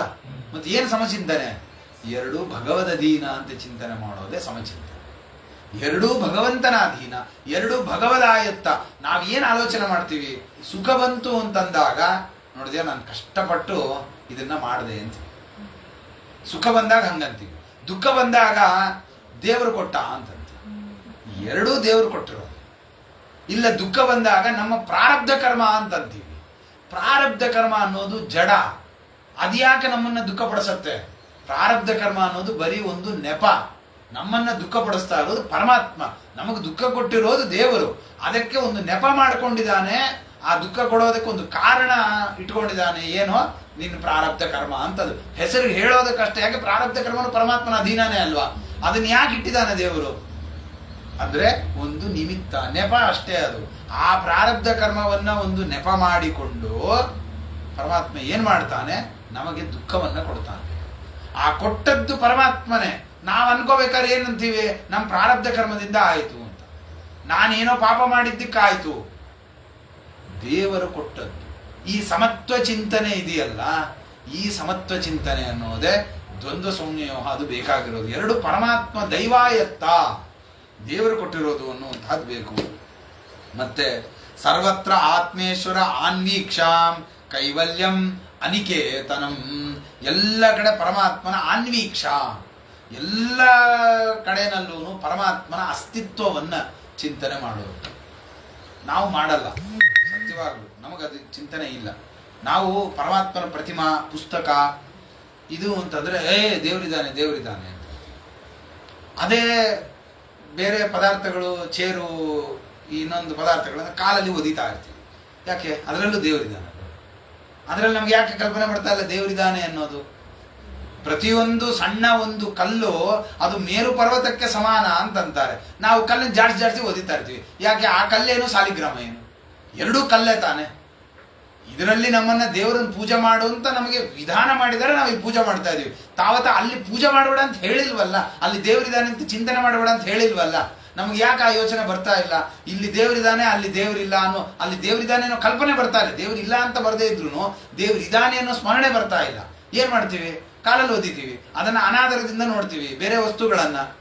ಆದರೆ ದೇವರ ವಸ್ತುಗಳು ಅಂದ್ರೆ ಮಾತ್ರ ದೇವರ ವಸ್ತು ದೇವರ ವಸ್ತು ಅಂತ. ಯಾಕೆ? ಎಲ್ಲವೂ ದೇವರದ್ದೇ ವಸ್ತು, ಎಲ್ಲದರಲ್ಲೂ ಪರಮಾತ್ಮ ಇದ್ದಾನೆ. ಇದನ್ನೇ ಸರ್ವತ್ರ ಆತ್ಮೇಶ್ವರ ಅನ್ವೀಕ್ಷಾಂ, ಪರಮಾತ್ಮನ ಅಸ್ತಿತ್ವದ ಈಕ್ಷಾ ಅಂದ್ರೆ ಜ್ಞಾನ, ಅದನ್ನು ಚಿಂತನೆ ಮಾಡೋದೇನೆ ಅದು ಒಂದು ಭಾಗವತ ಧರ್ಮ. ಇನ್ನೊಂದು ಕೈವಲ್ಯ. ಕೈವಲ್ಯ ಅಂತಂದ್ರೇನು? ಎದೃಚ್ಛಾಲಾಭ ಸಂತೃಪ್ತಿ. ಏನು ದೇವರು ಕೊಟ್ಟಿರ್ತಾನೋ ಅದು ಏನು ಬರುತ್ತೋ ಆ ಬಂದಿದ್ದರಲ್ಲಿ ತೃಪ್ತರಾಗಿ ಇರೋದು. ಎದೃಚ್ಛಾ ಲಾಭ ಸಂತೃಪ್ತಿ. ಅಲ್ಲಿ ಹೇಳ ಬರೀ ತೃಪ್ತಿ ಅಂತಲ್ಲ, ಸಂತೃಪ್ತಿ. ದೇವರು ಕೊಟ್ಟಿದ್ದರಲ್ಲಿ ಮನಸ್ಸು ತೃಪ್ತರಾಗಬೇಕು. ಬೇಕಾಷ್ಟು ಕೊಟ್ಟಿದ್ದಾನೆ ದೇವರು ಅನ್ನುವ ಈ ಅನುಸಂಧಾನ ಏನಿದೆಯಲ್ಲ, ಇದು ಕೈವಲ್ಯಂ ಅಂತ ಕರೀತಾರೆ. ಅನಿಕೇತನಂ, ನಿಕೇತನ ಅಂದ್ರೆ ಮನೆ, ಅನಿಕೇತನಂ ಮನೆಯನ್ನ ಮಾಡಬಾರ್ದು ಅಂತಂತಾರೆ. ಇದೇನು ಸಂಬಂಧ? ದಿಢೀರಂತ ಮನೆ ಬಂದ್ಬಿಡ್ತು ಅನಿಕೇತನಂ ಅಂದ್ರೆ. ಸ್ವಂತ ಮನೆ ಮಾಡ್ಕೊಳ್ಬಾರ್ದು ಅಂತ. ಅದು ಇವತ್ತೇನು ಸ್ವಂತ ಮನೆ ಮಾಡ್ಕೊಳ್ತಾ ಇದ್ರೆ ಇರ್ಲಿಕ್ಕಾಗತ್ತಾ? ಬೇರೆ ಧರ್ಮಾನುಷ್ಠಾನ ನಡೆಸ್ಲಿಕ್ಕಾಗತ್ತಾ? ಬಾಡಿಗೆ ಮನೆಗಳಿಗೆ ಹೋದ್ರೆ ಒಲೆ ಹಚ್ಚೋದಕ್ಕೆ ಬಿಡೋದಿಲ್ಲ. ಅದು ಮಾಡ್ಬೇಡ್ರಿ ಅಂತಾರೆ, ಇದು ಮಾಡ್ಬೇಡ್ರಿ ಅಂತಾರೆ. ಒಂದು ಮಡಿ ಮೈಲಿಗೆ ಮಾಡೋಣ, ಒಂದು ಸ್ನಾನ ಮಾಡ್ಕೊಂಡು ಬಂದು ದೇವ್ರ ಪೂಜೆ ಮಾಡೋಣ ಅಂದ್ರೆ ಅನುಕೂಲ ಆಗೋದಿಲ್ಲ. ಅದರಿಂದ ಯಾವುದು ಪ್ರಧಾನ ಕರ್ತವ್ಯ? ದೈವಾರಾಧನೆ ಅನ್ನೋದು ಪ್ರಧಾನ ಕರ್ತವ್ಯ, ಸತ್ಕರ್ಮಾನುಷ್ಠಾನ ಅನ್ನೋದು ಪ್ರಧಾನ ಕರ್ತವ್ಯ. ಅದನ್ನ ಮಾಡಬೇಕಾದಾಗ ಮನೆ ಅನ್ನೋದು ಅನಿವಾರ್ಯ ಆಗ್ತಾ ಇದೆ ಇವತ್ತು. ಮತ್ತೆ ಅಕ್ಕಪಕ್ಕದ ಜನಗಳು ಚೆನ್ನಾಗಿರೋರು ಇರಬೇಕು. ಮುಂಚಿನ ಕಾಲದಲ್ಲಿ ಅಂತಂದ್ರೆ ಎಲ್ಲ ಅಗ್ರಹಾರಗಳು ಅಥವಾ ಇದ್ದ ಜಾಗಗಳೆಲ್ಲ ಸಾತ್ವಿಕರು ಇರ್ತಿದ್ರು. ಅವ್ರಗಳ ಮಧ್ಯದಲ್ಲಿ ಎಲ್ಲೋ ಒಂದ್ ಕಡೆ ಇದ್ದು ಕಾಲ ಕಳ್ಕೊಂಡು ಕೆಲಸ ಮುಗಿಸ್ಬೋದಾಗಿತ್ತು. ಇವಾಗ ಎಲ್ಲ ಆ ಥರ ಎಲ್ಲಿ ಆಗಕ್ಕೆ ಸಾಧ್ಯ? ಇವಾಗ ಒಂಥರ ಒಂದು ದೇವಸ್ಥಾನದಲ್ಲಿ ಟೈಮಿಂಗ್ಸ್ ಮೇಲೆ ಕೂತ್ಕೊಂಡ್ರೆ ಎದ್ದು ಓಡಿಸ್ತಾರೆ, ಹೋಗ್ರಿ ಎದ್ದು ಹೋಗ್ರಿ ಅಂತ. ದೇವಸ್ಥಾನಗಳು ಮುಂಚಿನ ಕಾಲದಲ್ಲಿ ಇದ್ದಿದ್ದೇ ಹಾಗೆ. ಅನಾಶ್ರಿತರಿಗೆ ಅದು ಆಶ್ರಯ. ಅವ್ರು ಅಲ್ಲೇ ಮಲ್ಕೊಂಡು ದೇವಸ್ಥಾನಗಳ ಆ ಜಗಲಿಗಳ ಮೇಲೆ ಅಲ್ಲೇ ಮಲ್ಕೊಂಡು ಬೆಳಗಾಗಿದ್ದು ಕಸ ಗುಡಿಸ್ಕೊಂಡು ಆ ದೇವಸ್ಥಾನದ ಏನೋ ಒಂದಿಷ್ಟು ಕೆಲಸಗಳನ್ನ ಮಾಡ್ಕೊಂಡು ಏನೋ ಮಾಡ್ಕೊಂಡು ಇರೋದೇ ಇದ್ದಿದ್ದು. ಈಗೆಲ್ಲ ಎಲ್ಲವೂ ಇದು ಏನದು ಲೋಕೋಪಯೋಗಿ ಇಲಾಖೆಗೆ ಬಿದ್ದುಬಿಟ್ಟು ಆ ದೇವಸ್ಥಾನಗಳು ಎಲ್ಲ ಒಂಥರ ಪ್ರೈವೇಟ್ ಪ್ರಾಪರ್ಟಿ ತರ ಆಗೋಗ್ಬಿಡ್ತು. ಯಾರು ಇರೋಂಗಿಲ್ಲ, ಏನು ಮಾಡೋಂಗಿಲ್ಲ. ಆ ತರ ಆದಾಗ ಮನೆ ಅನ್ನೋದು ಅವಶ್ಯಕವಾಗ್ಬಿಡತ್ತೆ. ಇದ್ರೆ ಇಲ್ಲಿ ಅನಿಕೇತನ ಅಂತ ಇದಾರಲ್ಲ, ಮತ್ತೆ ನಿಕೇತನ ಅಂದ್ರೆ ಮನೆ, ಅನಿಕೇತನ ಮನೆ ಇಟ್ಕೋಬೇಡ ಅಂತಂತಾರೆ. ಏನರ್ಥ ಅಂತಂದ್ರೆ ಆ ಮನೆಯಲ್ಲಿ ಅಭಿಮಾನ ಮಾಡಬೇಡ. ಅದು ತುಂಬಾ ಕಷ್ಟ, ತುಂಬಾ ಕಷ್ಟ. ಒಂದು ಮನೆ ಗೋಡೆ ಮೇಲೆ ಮಕ್ಕಳು ಒಂದು ಗೀಚಿ ಹಿಂಗ್ ಗೀರ್ಬಿಟ್ರೆ ಏನು ದುಃಖ ಆಗತ್ತೆ ಮನಸ್ಸಿಗೆ. ಕಷ್ಟಪಟ್ಟು ಪೇಂಟಿಂಗ್ ಮಾಡಿಸಿದ್ನು, ಎಲ್ಲಾ ಹಾಳು ಮಾಡ್ತಾ ಇದೀಯ ಅಂತ ಅಷ್ಟು ಬೈತೀವಿ ಆ ಮಕ್ಳುಗಳನ್ನ. ಯಾಕೆಂದ್ರೆ ಆ ಮನೆ ಮೇಲೆ ಒಂದು ಮಾಡಬೇಡ ಅಂದ್ರೆ ಅದು ಬರುತ್ತೆ ಅಭಿಮಾನ. ಇದು ಸ್ವಂತ ಮನೆ ಅಲ್ಲ, ಬಾಡಿಗೆ ಮನೆಯಲ್ಲಿ ಎಷ್ಟು ಅಭಿಮಾನ ಇರುತ್ತೆ. ಅಯ್ಯೋ ಈ ಮನೆ ಬಿಟ್ಟು ಹೋಗ್ಬೇಕಾ ಅಂತ ಅನ್ಕೊಂಡು ಆ ರೋಡಲ್ಲಿ ಓಡಾಡ್ದಾಗೆಲ್ಲ ಇದು ನಮ್ಮ ಮನೆ, ಇದು ನಾವಿಲ್ಲಿದ್ವಿ, ಇದು ನಮ್ಮ ಮನೆ, ಇಲ್ಲಿ ನಾವಿಲ್ಲಿ, ಅದು ಓಡಾಡ್ದಾಗೆಲ್ಲ ಅದನ್ನ ಚಿಂತನೆ ಮಾಡ್ಕೊಂಡು ಅದ್ರ ಮೇಲೆ ಅಭಿಮಾನ ಮಾಡುವಷ್ಟು ಏನಿದೆ ಅಭಿಮಾನ, ಇದನ್ನ ಬಿಡಬೇಕು. ಇದೇ ಅನಿಕೇತನ ಅಂತ ಅದನ್ನು ಕರೀತಾರೆ. ವಿವಿಕ್ತಂ ಚೀರವಸನಂ, ವಿವಿಕ್ತನಾಗಿರೋದು ಅಂದ್ರೆ ಏಕಾಂತದಲ್ಲಿ ಇರೋದು. ಸಾಧು ಸಂಘಗಳನ್ನು ಬಿಟ್ಟು ಬೇರೆ ಸಂಘಗಳಿಂದ ದೂರ ಇರೋದೇನೇನೆ ವಿವಿಕ್ತತ, ಏಕಾಂತವಾಗಿ ಇರೋದು. ಏಕಾಂತವಾಗಿರೋದು ಒಬ್ಬನೇ ಕೂತಿರೋದು ಅಂತಲ್ಲ. ಒಬ್ಬನೇ ಕೂತ್ಕೊಂಡ್ರೆ ಬುದ್ಧಿಭ್ರಮಣ ಆಗಿ ಅನರ್ಥಗಳಾಗತ್ತೆ. ಅದರಿಂದ ಒಬ್ಬನೇ ಕೂತ್ಕೊಳ್ಳೋದಲ್ಲ, ಸಾಧುಗಳ ಸಹವಾಸದಲ್ಲಿರಬೇಕು. ಯಾವ ಒಂದು ಸಂಘ ನಮಗೆ ಸಾಧನೆಗೆ ಪ್ರತಿಬಂಧಕವಾಗತ್ತೋ ಆ ಸಂಘದಿಂದ ದೂರ ಇರುತ್ತೆ. ಕಾಡ ಹರಟೆ ಹೊಡಿತಾ ಇದ್ದಾರೆ, ಎದ್ದು ಬಂದ್ಬಿಡ್ಬೇಕಾಗ ಆ ಸಂಘದಲ್ಲಿ ಇರಬಾರ್ದು. ನಾವು ಕೆಲ್ಸಕ್ಕೆ ಬರ್ದೇ ಇರೋ ಹರಟೆ ಹೊಡಿತಾರೆ, ನಾವು ಆ ಸಂಘದಲ್ಲಿ ಇರ್ಕೂಡ್ದು, ಅಲ್ಲಿಂದ ಬರಬೇಕು. ವಿವಿಕ್ತಂ, ಆ ಏಕಾಂತತೆಯನ್ನ ಕಾಪಾಡಿಕೊಳ್ಬೇಕು. ಮತ್ತೆ ಚೀರವಸನಂ. ಚೀರವಸನ ಅಂತಂದ್ರೆ ಹಳೆ ಬಟ್ಟೆಗಳು. ಹೊಸ ಬಟ್ಟೆಗಳನ್ನು ಉಟ್ಕೊಂಡಷ್ಟು ವ್ಯಾಮೋಹ ಜಾಸ್ತಿ ಆಗತ್ತೆ. ಅದಕ್ಕೆ ಚೀರವಸನಂ ಅಂತ ಕರೀತಾರೆ. ಅಂದ್ರೆ ಹರಿದು ಹೋಗಿರೋ ಬಟ್ಟೆಗಳು ಅಂತ. ಆದರೆ ಹರಿದು ಹೋಗಿರೋ ಬಟ್ಟೆಗಳು ಕೆಲವೊಂದು ಕರ್ಮಗಳಿಗೆ ನಿಷಿದ್ಧ. ಹರಿದೋಗಿರೋ ಬಟ್ಟೆ ದೇವರ ಪೂಜೆಗೆ, ಪರಮಾತ್ಮನ ಪೂಜೆ ಮಾಡ್ಬೇಕಾದ್ರೆ ವಸ್ತ್ರದಲ್ಲಿ ಅಚ್ಛಿದ್ರಂ ಅಂತ ಕರೀತಾರೆ. ಛಿದ್ರ ಇರಬಾರ್ದು ಬಟ್ಟೆನಲ್ಲಿ. ಈ ಸಣ್ಣ ತೂತುಗಳಾಗ್ಬಿಡತ್ತಲ್ಲ, ಸೌದು ಹೋಗಿ ಚಿಕ್ಕ ಚಿಕ್ಕದಾಗಿ ಹರಿದೋಗಿರುತ್ತಲ್ಲ, ಆ ಪಂಚೆಗಳನ್ನು ಉಟ್ಕೋಬಾರ್ದು. ಸಾಮಾನ್ಯ ನಾವೇನ್ ಮಾಡ್ತೀವಿ, ಅಯ್ಯೋ ಚೂರ್ತಾನ ಹರಿದಿದೆ, ಪರವಾಗಿಲ್ಲ ಅಂದ್ಬಿಟ್ಟು ಉಟ್ಕೊಳ್ತಾ ಇರ್ತೀವಿ. ಇದು ಹೆಂಗಸರು ಸೀರೆಗಳು ಎಲ್ಲಾದ್ರಲ್ಲೂ ಅಷ್ಟೇ, ಅಯ್ಯೋ ಚೂರು ಹರಿದಿದೆ ಅದಕ್ಕೋಸ್ಕರ ಬಿಟ್ಬಿಡಕ್ಕಾಗತ್ತಾ ಅನ್ನೋದು ಉಟ್ಕೊಳ್ತಾ ಇರ್ತೀವಿ. ಆದರೆ ವಸ್ತುಸ್ಥಿತವಾಗಿ ದೇವರ ಪೂಜೆ ಮೊದಲಾದವುಗಳಿಗೆ ಅದು ನಿಷೇಧ ಇದೆ. ಇಲ್ಲಿ ಚೀರವಸನಂ ಅಂತಾರೆ, ಭಾಗವತ ಧರ್ಮ ಅಂತಂತಾರೆ. ಮತ್ತೇನು ಅಭಿಪ್ರಾಯ ಅಂದ್ರೆ, ಪ್ರಯತ್ನ ಪೂರ್ವಕವಾಗಿ ವಸ್ತ್ರ ಸಂಚಯನ ಮಾಡಬೇಡ್ರಿ. ಪ್ರಯತ್ನ ಪಟ್ಟು ಬಟ್ಟೆಗಳನ್ನು ತಗೊಂಡು ಬರೋದು ಮಾಡಬೇಡ್ರಿ. ದೇವ್ರು ಏನು ಕೊಟ್ಟಿರ್ತಾನೋ ಆ ಬಟ್ಟೆಯಲ್ಲಿ ಮುಂದುವರಿಸ್ತಾ ಇರ್ರಿ ಅನ್ನೋದು ಅಭಿಪ್ರಾಯ. ಒಂದು ವೇಳೆ ಹೊಸ ಬಟ್ಟೆ ಬರಲೇ ಇಲ್ಲಪ್ಪ, ದೇವ್ರು ಹಳೆ ಬಟ್ಟೆನೇ ಕೊಟ್ಟಿದ್ದ, ಈಗ ಪ್ರಯತ್ನ ಪಟ್ಟರಷ್ಟೇ ಹೊಸ ಬಟ್ಟೆ ಬರುತ್ತೆ, ಪ್ರಯತ್ನ ಪಡಬೇಡ್ರಿ, ಆ ಹಳೆ ಬಟ್ಟೆನೇ ಉಟ್ಕೊಳ್ರಿ. ಆವಾಗ ಅದು ದೋಷ ಆಗಲ್ಲ. ಛಿದ್ರವಸ್ತ್ರ ಅವಾಗ ದೋಷ ಆಗೋದಿಲ್ಲ. ಯಾಕೆ, ದೇವ್ರು ಕೊಟ್ಟಿದ್ದಿದ್ದು. ದೇವ್ರು ನಮ್ಗೆ ಏನ್ ಕೊಟ್ಟಿದ್ದಾನೆ, ಕುಚ ಎಲ್ಲ ಅದನ್ನೇ ಉಟ್ಕೊಂತಾನೆ ದೇವ್ರ ಪೂಜೆ ಮಾಡ್ತಾ ಇದ್ದ ಅವನು. ಹಾಗಿದ್ರೆ ಅವ್ನು ದೇವ್ರ ಪೂಜೆ ಲೆಕ್ಕ, ನಾವು ಮಾಡಿದ ದೇವ್ರ ಪೂಜೆಗಿಂತ ಅವ್ನು ಮಾಡಿದ ದೇವ್ರ ಪೂಜೆ ಕಡೆಗಟ್ಟಾಗೋಯ್ತು ಅವಾಗ. ಯಾಕೆ, ನಾವು ಒಳ್ಳೆ ರೇಷ್ಮೆ ಬಟ್ಟೆ ಉಟ್ಕೊಂಡು ದೇವ್ರ ಪೂಜೆ ಮಾಡ್ತೀವಿ, ಅವನು ಹರಿದ ಬಟ್ಟೆ ಉಟ್ಕೊಂಡು ಪೂಜೆ ಮಾಡ್ತಾ ಇದ್ದ. ಆದ್ರಿಂದ ಕುಚ ಎಲ್ಲ ಮಾಡಿದ ಪೂಜೆಗಿಂತ ನಾವು ಮಾಡೋ ಪೂಜೆ ಶ್ರೇಷ್ಠ. ಆಗಲ್ಲ. ಯಾವಾಗ ದೇವರು ಸಂಪತ್ತು ಕೊಟ್ಟಿದ್ದಾನೆ ಅವಾಗ ಒಳ್ಳೆ ವಸ್ತ್ರ ಉಟ್ಕೊಂಡು ಪೂಜೆ ಮಾಡಿ. ಸಂಪತ್ತು ಇಲ್ಲವಾ, ಏನ್ ಕೊಟ್ಟಿದ್ದಾನೋ ಅದನ್ನ ಉಟ್ಕೊಳ್ರಿ. ಅದಕ್ಕೋಸ್ಕರವಾಗಿ ಪ್ರಯತ್ನ, ಚೀರವಸನ ಅಂದ್ರೆ ಪ್ರಯತ್ನ ಪಡೋದು ವರ್ಜ್ಯ ಅಂತ. ಇದನ್ನೇ ಭಾಗವತದ ದ್ವಿತೀಯ ಸ್ಕಂದದಲ್ಲಿ ಶುಕಾಚಾರ್ಯರು ಅದನ್ನೇ ಹೇಳ್ತಾರೆ. ಚಿರಾಣಿ ಕಿಂ ಪತಿ ನಸಂತಿ ದಿಶಂತಿ ಭಿಕ್ಷಾಂ.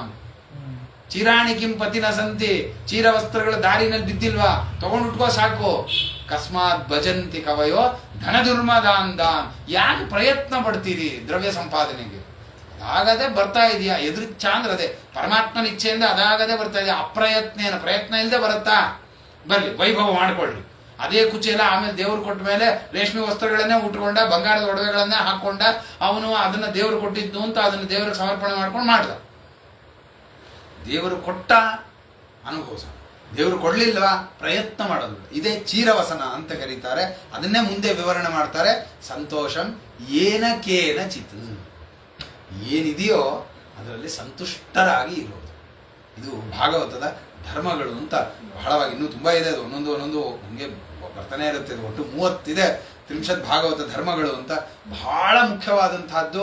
ವಿಷ್ಣುತೀರ್ಥರಂತೂ ಇದಕ್ಕೆ ತುಂಬಾ ಒತ್ತು ಕೊಟ್ಟಿದ್ದಾರೆ. ಈ ಭಾಗವತ ಧರ್ಮದ ಅನುಷ್ಠಾನ ಇಲ್ಲದೆ ಪರಮಾತ್ಮನ ಅನುಗ್ರಹ ಆಗೋದಿಲ್ಲ, ಪರಮಾತ್ಮ ಸಂತೋಷ ಪಡೋದಿಲ್ಲ. ಆದ್ರಿಂದ ಅವಶ್ಯವಾಗಿ ಪ್ರಯತ್ನ ಪೂರ್ವಕವಾಗಿ, ಬುದ್ಧಿಪೂರ್ವಕವಾಗಿ ಕಷ್ಟಪಟ್ಟು ಈ ಭಾಗವತ ಧರ್ಮಗಳನ್ನ ಅನುಷ್ಠಾನ ಮಾಡಬೇಕು ಅಂತ ಅದನ್ನ ಅಲ್ಲಿ ಹೇಳ್ತಾರೆ. ಅದಕ್ಕೆ ಪ್ರಬುದ್ಧ ಅನ್ನುವವನು, ಅದೇ ಪ್ರಬುದ್ಧ, ಚೆನ್ನಾಗಿ ಅದನ್ನ ತಿಳ್ಕೊಂಡವನು ಆ ಒಂದು ಜಾಯಂತೇರಿ ಒಂದು ಉಪಾಸನೆಯನ್ನು ಹೇಳ್ತಾರೆ. ಅದಾದ ಮೇಲಿಂದ ವಿಪಲಾಯನ ಅಂತ ಇನ್ನೊಬ್ರು ಅದನ್ನ ಹೇಳ್ತಾರೆ. ಮುಂದೆ ಹೇಳ್ತಾ ಹೋಗ್ತಾ ಈ ನಿಷ್ಠಾ ಅಂದ್ರೆ ಏನು, ನಿಷ್ಠಾ ಅಂತಂತೀವಿ ಅಂದ್ರೆ ಏನು, ಶ್ರದ್ಧಾ ಅಂತೆಲ್ಲ ಕರಿತೀವಲ್ಲ, ಏನದು ಅಂತಂದಾಗ ಅದನ್ನೇ ಹೇಳ್ತಾ ಹೋಗ್ತಾರೆ. ನಾಸೋ ಜನಾನ ನಮರಿಷ್ಯತಿ ನೈಧತೋಸೋ ನ ಕ್ಷೀಯತೆ ಸಚ ನ ವಿದ್ಯತೆ ಚಾರಿಣಾಪಿ ಸರ್ವತ್ರ ಶಶ್ವದನಪಾಯುಪಲಬ್ಧಿ ಮಾತ್ರಂ ಪ್ರಾಣೋ ಯತೇಂದ್ರಿಯ ಬಲೇನ ವಿಕಲ್ಪಿತಂ ಸತ್. ಈ ಪರಮಾತ್ಮನ ಒಂದು ವಿಶಿಷ್ಟವಾದಂತಹ ಗುಣ ಅದು. ಆ ಪರಮಾತ್ಮನನ್ನ ನೈನಮ್ಮನೋ ವಿಶತಿ, ಆ ಪರಮಾತ್ಮನನ್ನ ಮನಸ್ಸು ಹೋಗಿ ತಿಳ್ಕೊಳಕ್ಕಾಗಲಿಲ್ಲ. ವಾಗುತ, ಶಬ್ದಗಳಿಂದ ಪರಮಾತ್ಮನನ್ನು ತಿಳಿಯಕ್ಕಾಗಲ್ಲ. ಚಕ್ಷುರಾತ್ಮ, ಕಣ್ಣಿನಿಂದ ಪರಮಾತ್ಮನನ್ನು ನೋಡ್ಲಿಕ್ಕಾಗಲ್ಲ. ಪ್ರಾಣೇಂದ್ರಿಯಾಣಿ ಅಪಿ ಯಥಾ ಅನಲಮರ್ಚಿಷ ಸ್ವಾಹ. ಈ ಅನಲ, ಗಾಳಿ ಇತ್ಯಾದಿಗಳನ್ನೆಲ್ಲ ಹೇಗೆ ನಾವು ಅದನ್ನು ಗ್ರಹಣ ಮಾಡಲಿಕ್ಕಾಗಲಿ ಇತ್ಯಾದಿಗಳನ್ನು ಮಾಡಲಿಕ್ಕೆ ಸಾಧ್ಯ ಇಲ್ಲವೋ ಹಾಗೆ ಬೆಳಕನ್ನು ಹಿಡ್ಕೊಳಕ್ಕಾಗತ್ತಾ ನಮ್ಮ ಕೈಯಲ್ಲಿ? ಆಗಲ್ಲ. ಅದು ಹೇಗೋ ಹಾಗೆ ಈ ಪರಮಾತ್ಮನನ್ನು ಇಂದ್ರಿಯಾದಿಗಳಿಂದ ಅಥವಾ ಕಣ್ಣಿನಿಂದಲೋ ಅಥವಾ ವಾಗಿಂದಲೋ ಇತರ ಇಂದ್ರಿಯಾದಿಗಳಿಂದ ಪ್ರಯತ್ನ ಮಾಡಿ ಅವನನ್ನು ನಾವು ಹೊಂದೋದಕ್ಕೆ ಸಾಧ್ಯ ಇಲ್ಲ. ಶಬ್ದೋಪ್ಯಬೋಧಕ ನಿಷೇಧತೆಯಾತ್ಮ ಮೂಲಂ ಅರ್ಥೋಕ್ತಮಾಹ ಎದುರುತೆ ನ ನಿಷೇಧ್ಯ ಸಿದ್ಧ. ಅದರಿಂದ ಈ ಶಬ್ದವೂ ಕೂಡ ಏನಾಗ್ಬಿಡುತ್ತೆ, ಅಬೋಧಕವಾಗಿಬಿಡುತ್ತೆ. ಪರಮಾತ್ಮನನ್ನು ಬೋಧನೆ ಮಾಡಲಿಕ್ಕಾಗಲ್ಲ, ಶಬ್ದಕ್ಕೂ ಸಾಮರ್ಥ್ಯ ಇಲ್ಲ. ಅಂತ ಒಂದು ವಿಶಿಷ್ಟವಾದಂತಹ ಒಂದು ಗುಣ ಅದು ಪರಮಾತ್ಮನದ್ದು. ವಾಂಗ್ಮನಸ ಅಗೋಚರ ಅಂತ ಕರೀತಾರೆ. ಅಂದರೆ ಶಬ್ದಕ್ಕೆ ಮನಸ್ಸಿಗೆ ಗೋಚರಿಸೋದಿಲ್ಲ ಅಂದರೆ ಸಮಗ್ರವಾಗಿ ತಿಳಿಯೋದಿಲ್ಲ. ಮನಸ್ಸಿಗೆ ಗೋಚರಿಸೋಣ ಅಂದರೆ ಚೂರು ತಾನು ಗೊತ್ತಾಗ್ತಾನೆ. ಸಂಪೂರ್ಣವಾಗಿ ಪರಮಾತ್ಮನ ತಿಳಿಯೋಕ್ಕಾಗಲ್ಲ. ಸಂಪೂರ್ಣವಾಗಿ ಶಬ್ದದಿಂದ ಪರಮಾತ್ಮನ ವರ್ಣನೆ ಮಾಡಲಿಕ್ಕೆ ಆಗೋದಿಲ್ಲ. ಆದ್ದರಿಂದ ಈ ಮನಸ್ಸು ಶಬ್ದಗಳು ಏನಾಯಿತು, ಹೋದ್ವಂತೆ. ನಾವು ಪರಮಾತ್ಮನನ್ನು ಸ್ತೋತ್ರ ಮಾಡಬೇಕು ಅಂತ ಹೋದಾಗ ಏನಾಯಿತು, ಸ್ತೋತ್ರ ಮಾಡೋಕ್ಕಾಗಲಿಲ್ಲ.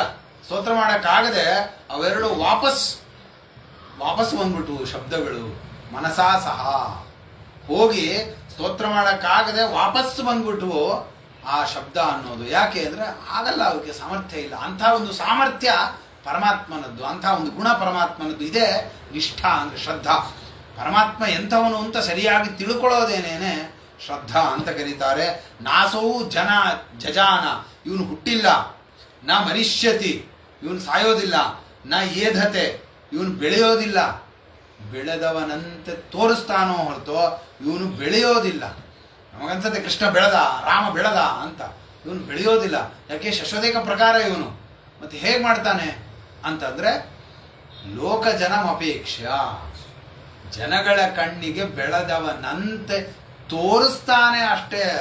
ಅದಕ್ಕೆ ಹೇಗೆ ಹೇಳಬೇಕು ಅಂದರೆ, ಒಳ್ಳೆ ಎಕ್ಸಾಂಪಲ್ ಅಂದರೆ ಈ ಸೀರಿಯಲ್ ಸೀರಿಯಲ್ ಲೈಟಿಂಗ್ ಹಾಕ್ತಾರಲ್ಲ, ಆ ಸೀರಿಯಲ್ ಲೈಟಿಂಗಲ್ಲಿ ಏನಾಗುತ್ತೆ, ಲೈಟ್ ಒಂದು ಕಡೆಯಿಂದ ಹಿಂಗೆ ಒಂದು ಕಡೆ ಹೋದಂಗೆ ಅನಿಸ್ತಾ ಇರುತ್ತೆ. ಅದು ಹೋಗ್ತಿದೆಯಾ ಲೈಟಲ್ಲಿಂದ ನಿಮಗೆ? ಇಲ್ಲ. ಮತ್ತೇನದು? ಹೋದಂತೆ ಕಾಣ್ತಾ ಇದೆ ಅಷ್ಟೇ ಅದು. ಹಾಗೆ ಪರಮಾತ್ಮ ಬೆಳೆದಂತೆ ತೋರ್ತಾನೋ ಹೊರತು ಪರಮಾತ್ಮನಿಗೆ ಬೆಳವಣಿಗೆ ಇಲ್ಲ. ಯಾಕೆ? ಪರಮಾತ್ಮನ ಎಲ್ಲ ರೂಪಗಳು ನಿತ್ಯ.